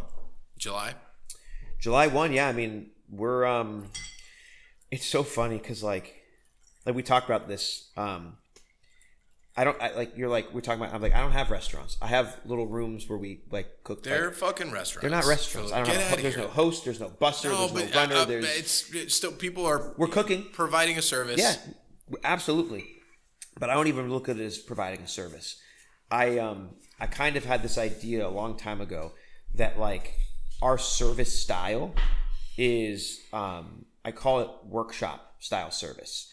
So a lot of restaurants are, what can I do for you? What can I get for you? And what we want to do is say, I'm really excited to share this with you. Which I love. And so it's more about just sharing what we're excited about with you, which restaurants are also able to do. But like, I almost feel I think where I started with this was like you saw the space yesterday. If you went in there right now, you'd be like, how did you make, how is this a restaurant? Or how is this I guess it's a fucking restaurant, but how is this like a fucking dining room? Like how can you do this in fucking, and it all comes as like, well, this isn't the fastest we've transformed a room. Yeah, 4 days is faster. Yeah, well, we have, we have two sushi bars next door to each other in Encino, in the original location. The original one was sold out just always. And so next door was my cocktail bar. And I didn't really have a passion for it, and it really wasn't doing that much. And so I shut it down, and we used the kitchen for like prep and stuff like that. And I just had no desire. I had a friend who I like opened it with, who was like a awesome mixologist, and then he went on to do something else, and I was like, I have no desire to run a mixology bar. As they do, mixologists, they leave. And so anyways, we have a lot of celebrities who come in and stuff, and so one of our regular celebrities was like, they like to call it 3 o'clock on Friday and be like, hey, can I get the whole room tonight? I'm like, no, dude, I told, like, we saw it like 2 months in advance. Like, we can't get you in tonight. But this was one of the few that we have where it's like, all right, manager, everybody, okay, how are we going to do this tonight? And so I was like, why don't we like just build a sushi? We got 3 hours. We'll build a sushi bar in the back of this cocktail lounge, and we'll hang curtains, and we'll fucking do it. And so we did it. He loved it, and all of his family and friends loved it. And then the next morning, I'm sitting there, and I was like, we should. No, this was Tuesday morning. Wednesday morning, because we were closed on Mondays and Tuesdays back then. Wednesday morning, I'm like sitting there, and I'm like, guys, and I call over my director of ops, my GM, everybody. We're sitting there, and I'm like, we're gonna make this a second sushi bar. And everyone's like, oh, that's a great idea. What, like, fantastic. Like, what, when? And I was like, Friday. And they're like, what? And I was like, I'm not kidding. And they're like, we know you're not kidding. We can't make this a restaurant by Friday. And to be clear, like, this would have been like, we were just going to release, it's not we were going to make a new restaurant. It was people were going to make reservations and not know they were going to go into a new room. So it couldn't be a shitty, right. We served on this that night. We couldn't do a shitty thing because people were used to one room. We had to have a room as good by Friday. And I was like, we're going to do it. And they're like, what? And I'm like, Gabe, open the books. I'm like, open the books right now for Friday. He's like, but, and I was like, open them. He's like, but what if we're not ready? I'm like, if you open them, we will be. Yeah, right. You have no choice at that point, right? We fucking opened the books, and we were ready by Friday. Yeah. I mean, when you give people like a timeline, they usually work pretty hard for that timeline. Well, you know this. You can fucking do your prep list in 9 hours. You can do it in fucking 2.5 hours. Yes, you can. Yes, you can. It's all about how fast and how hard you work. Yeah. That's I've always found that. I worked for a chef a long time ago who really did something that changed my entire perspective. And that was, I was always like, he was like, you've been here for 9 hours. Let's go. And I was a sous chef. He's like, let's go over what you've done today. Because he'd always break my balls. I'm like, I've been here all day. I've been working so hard. He's like, you've been here all day and you have been working hard. But what have you actually done? You've been here for 8 hours. Let me see your list. Have you done 8 hours worth of work? The list. Have you done 8 hours worth of work? And we broke it down, and being true with myself, I've probably done 2 hours worth of, I've done 2 hours worth of productive work in 8 hours. And he's like, you could have come here 2 hours ago. Oh, what a deep burn. And I was pissed, but then, you look back and you're like, you're right. Right. And so it's all about efficiency. Mm-hmm. And so figuring out, how do I act as efficiently as possible? I will tell you that I think I'm incredibly excited to see how this goes. Me too. It's going to be tight. Yeah, I mean, but that's cool. I think that's a part of the listen, Omakase is like kind of the new, it's like the new phrase. I hate it, right? Because there's people that do it incredibly well, and there's people that don't. And I'm excited to see like someone do it incredibly well that deserves to get recognition as opposed to like the people that are getting recognition that don't do it super well. So I'm excited to see how this goes, especially in that place, like where it's at and how beautiful that like, I think it's going to be good. I mean, look, I feel really good about what we're doing. I feel good about the product. I feel good about the experience. And it's in it's in a dope house. Yeah, the like house is dope. It's cool. It's really cool. The house is super dope, but it needs to be that kind of thing that we're talking about to go with that. Yeah. So it fits, and that it like the whole experience is like all encompassing. Like, I mean, if I can get fit in, I can't wait to go. I'll put an 11th chair like in the backyard. You know what I mean? Like, You can just fit me in the back with like the guys here. Like we'll go after service. That would be great. All right, I think it's time for wind downs. Yeah. If you're the boss. Am I the boss? You ready for the wind down? Yeah, I think it's time. All right. So this is actually, before we do the wind down, do I need to know what the wind down is? Oh, Yeah, so, we do things. The wind down is like a whole thing. yeah. Okay. So actually, while I'm setting this up, I'll tell you what it is. So maybe you want to think about it. We do parting recommendations. So everybody will recommend a thing to the. It could be literally anything as long as it's not yours. So something could be food, TV, movie, book, travel destination. I can't whatever. wait for my parting recommendations. Oh yeah. Yeah. But I was as you guys were talking, I was DMing with our friend Brenda over at the Wet Palette. The Wet Palette. Does she have a reservation yet? She does actually. Oh, I'm not shocked at all. Brenda does have a reservation. Then I told her, hey, you know what? Maybe I can shoehorn in some questions here that you can use on your podcast. So she will do a review from what she told me. She'll eat there in July and do some kind of a review on her podcast in August. Yeah. So I told her maybe I'll just shoehorn some questions from you. So when you do your August thing, you can use this audio. So this will be for us, and we'll let her borrow the audio. All right, cool. So this is what she sent me. With the crazy amount of omakase restaurants we now have in Miami, what makes this one special besides the Michelin star? That's too hard of a question for me to really answer because I have not eaten at all of them here, and so I can't really say what we do different. Sure, fair. You know, I want to imagine that they're all fantastic and they're all special in their specific ways. I mean, I do think we have some really fun idiosyncrasies. You know, our restaurant, while being incredibly serious, is also seriously fun, and it's designed to be that way. I can attest to that, actually. There's a lot of traditional sushi restaurants.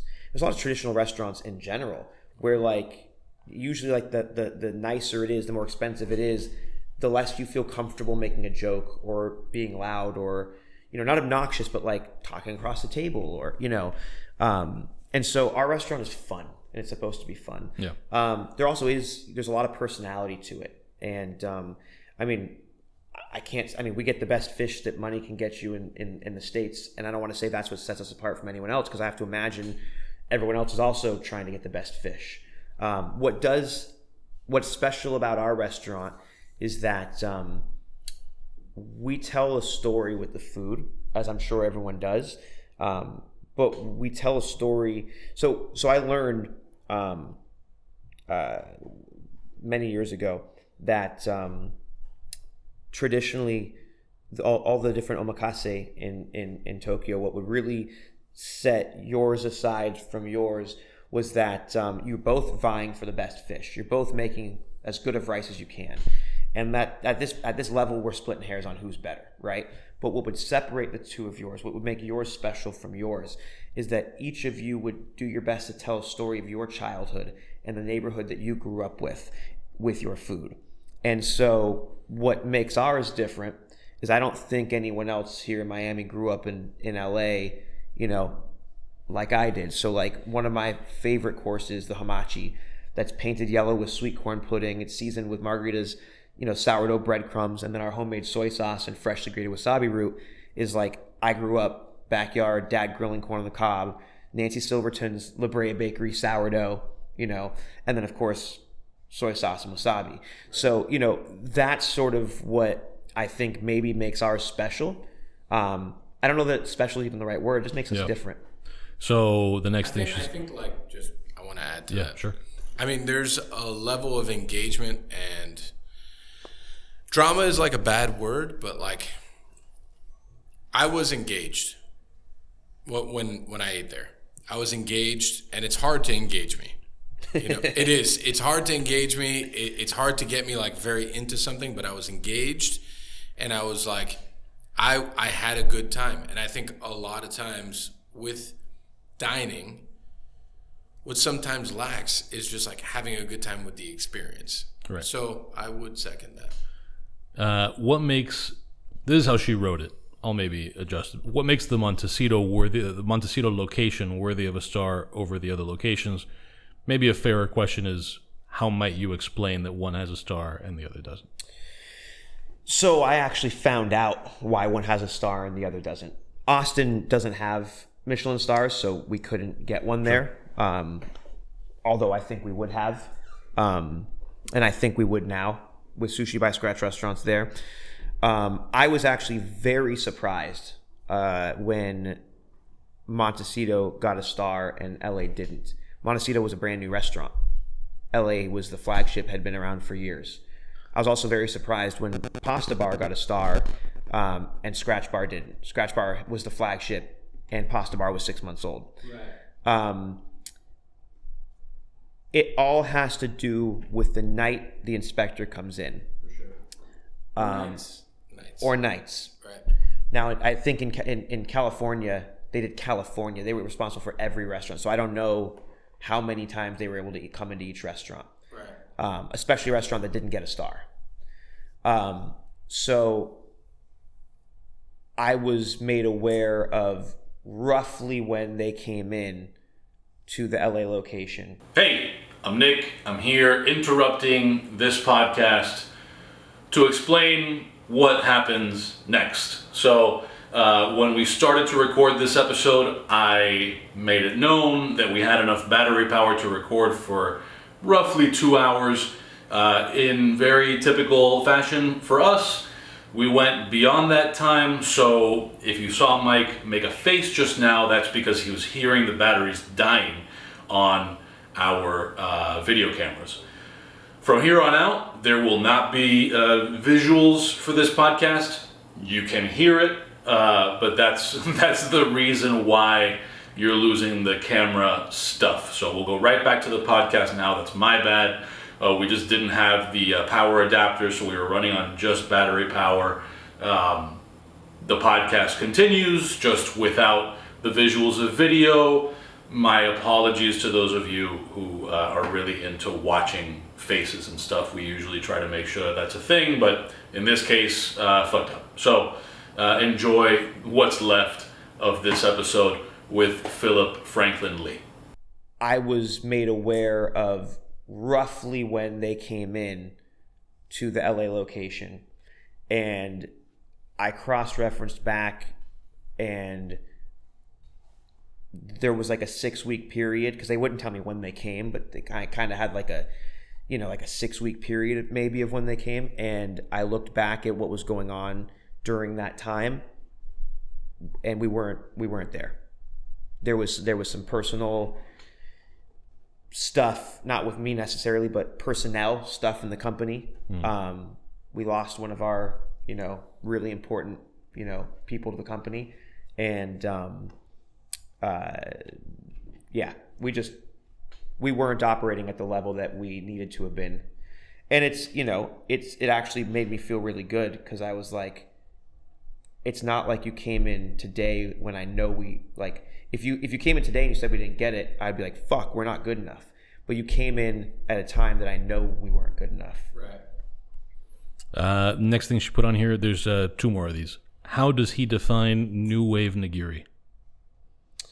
How do I define new wave nigiri? And she put that in quotes. I don't know if that's because it's something you've used. Intense. This is intense. I love this. Yeah, what the fuck? I didn't know I was. No, I'm kidding. So good.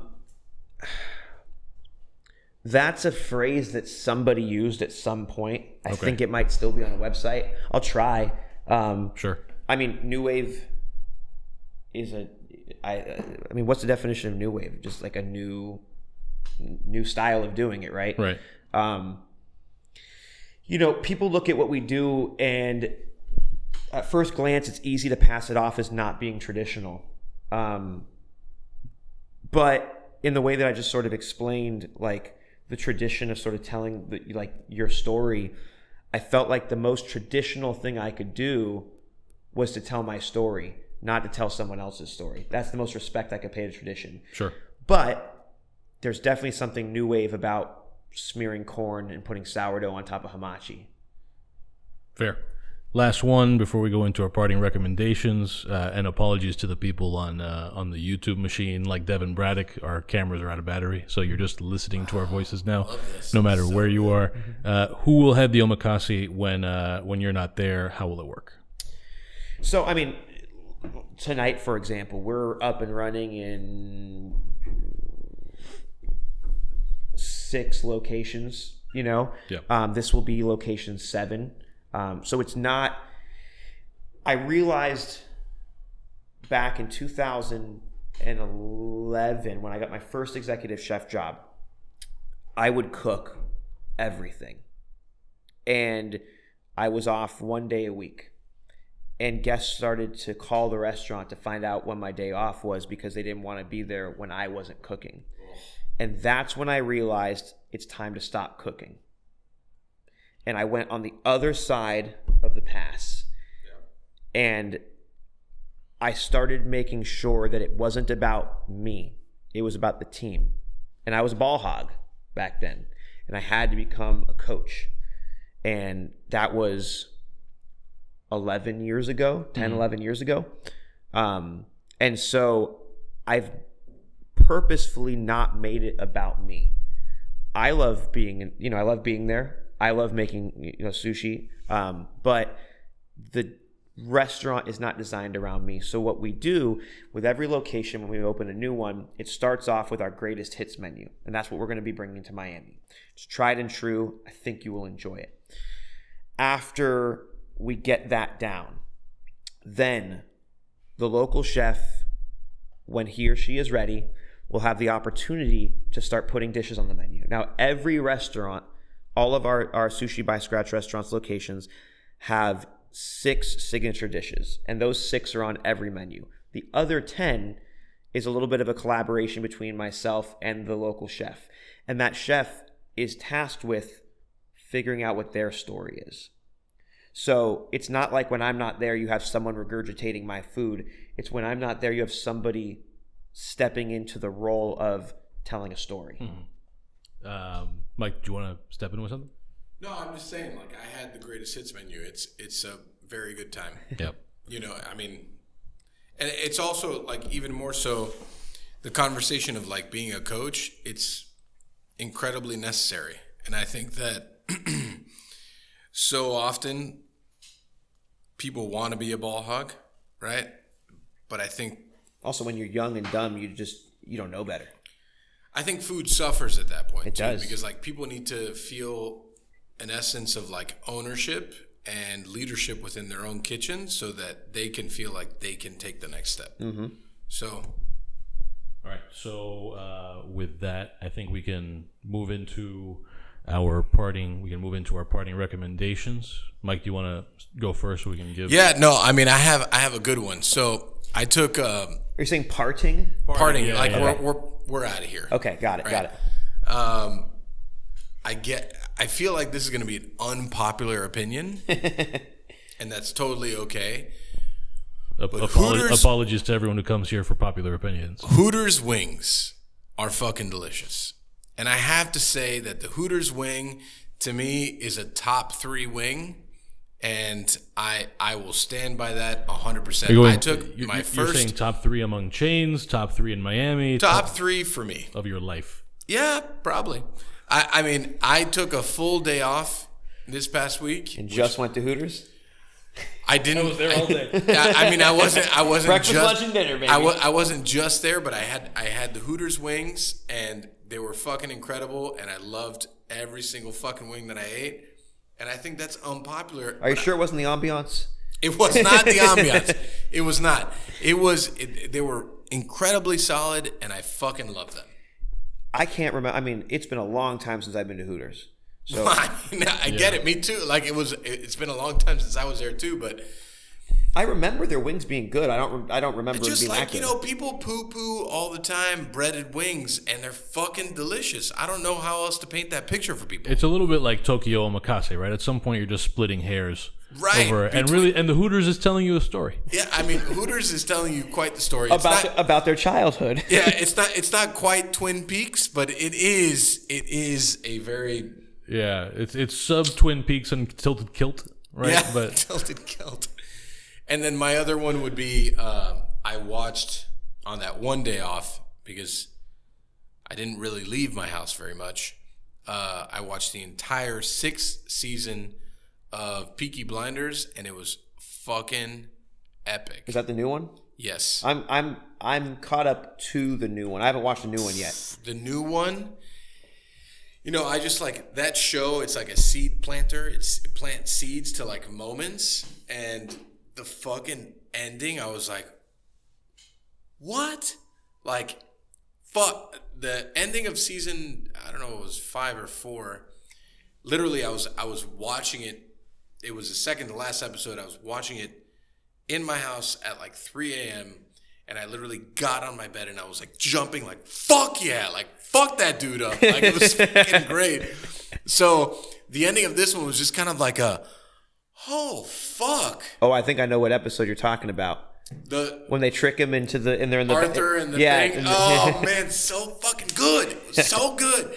Like I was like, this motherfucker's still alive? Holy shit. So the end of the show. Well, don't spoil it. I'm not going to spoil it, but it was a moment that you're like, what?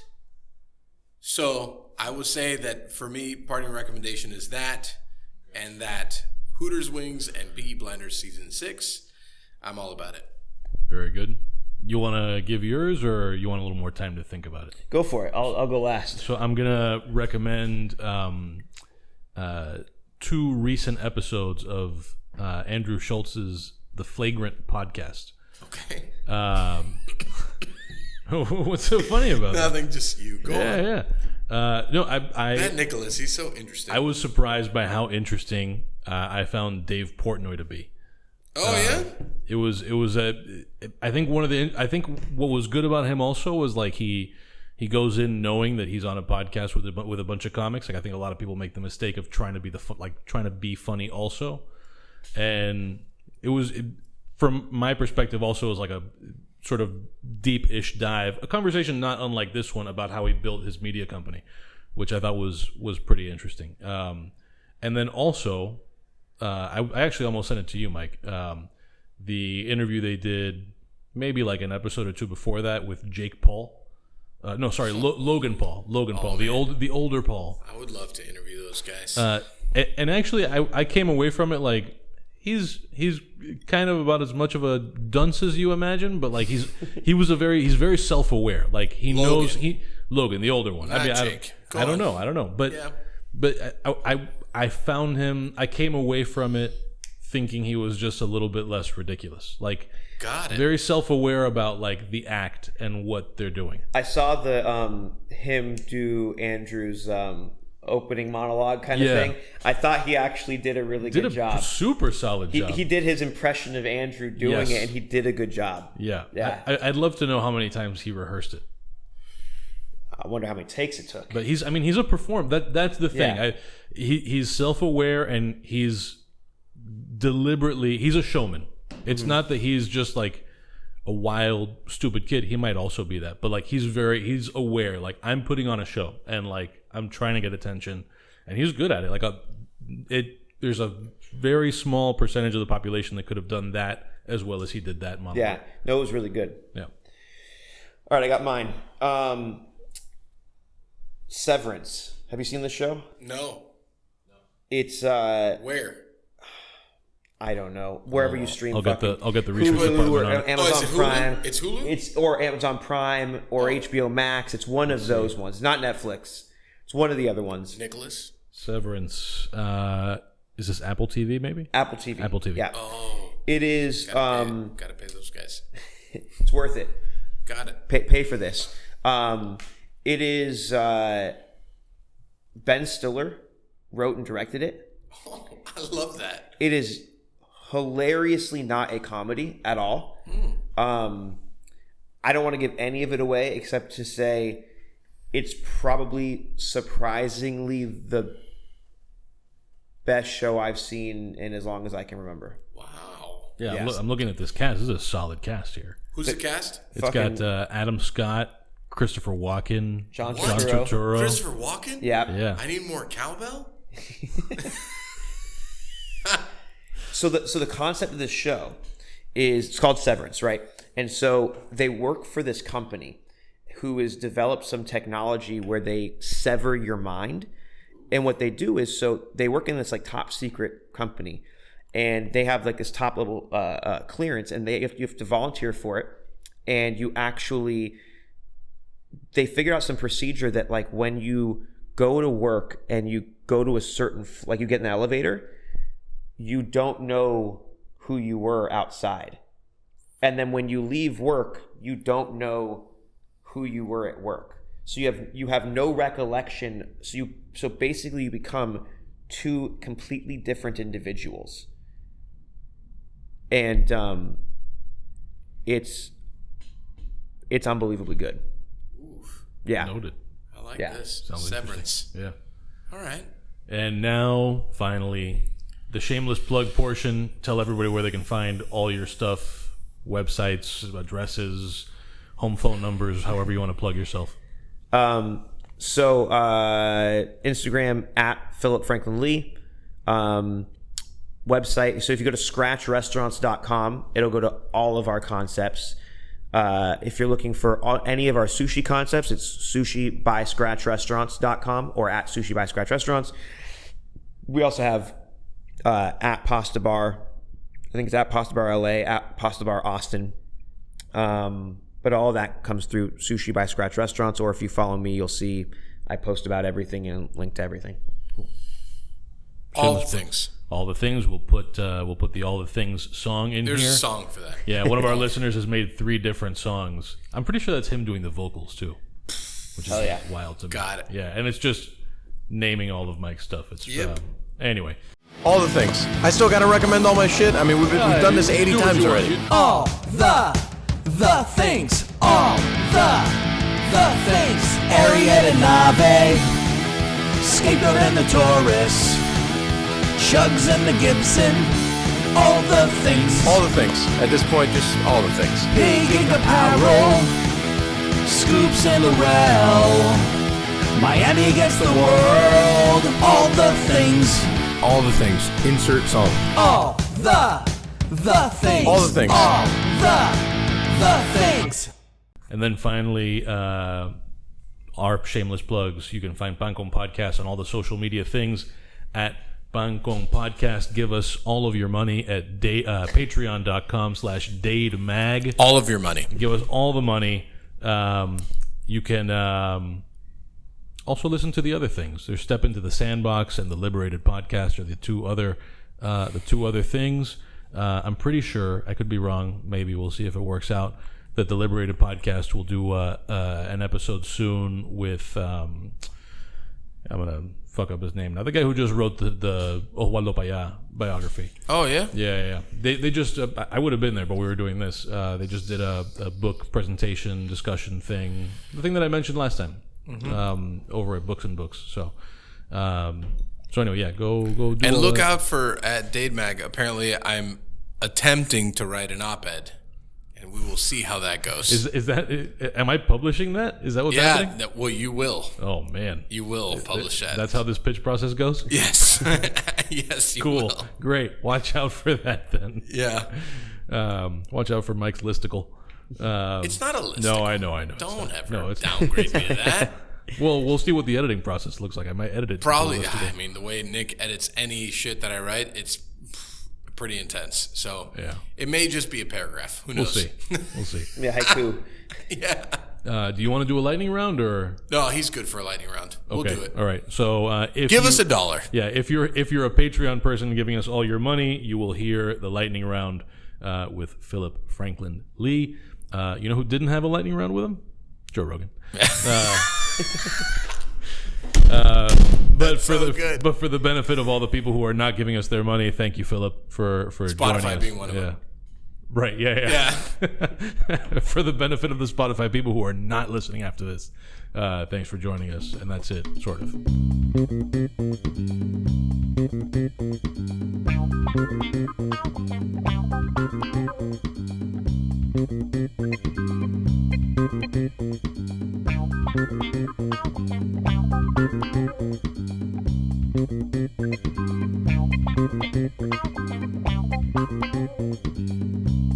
Thank you.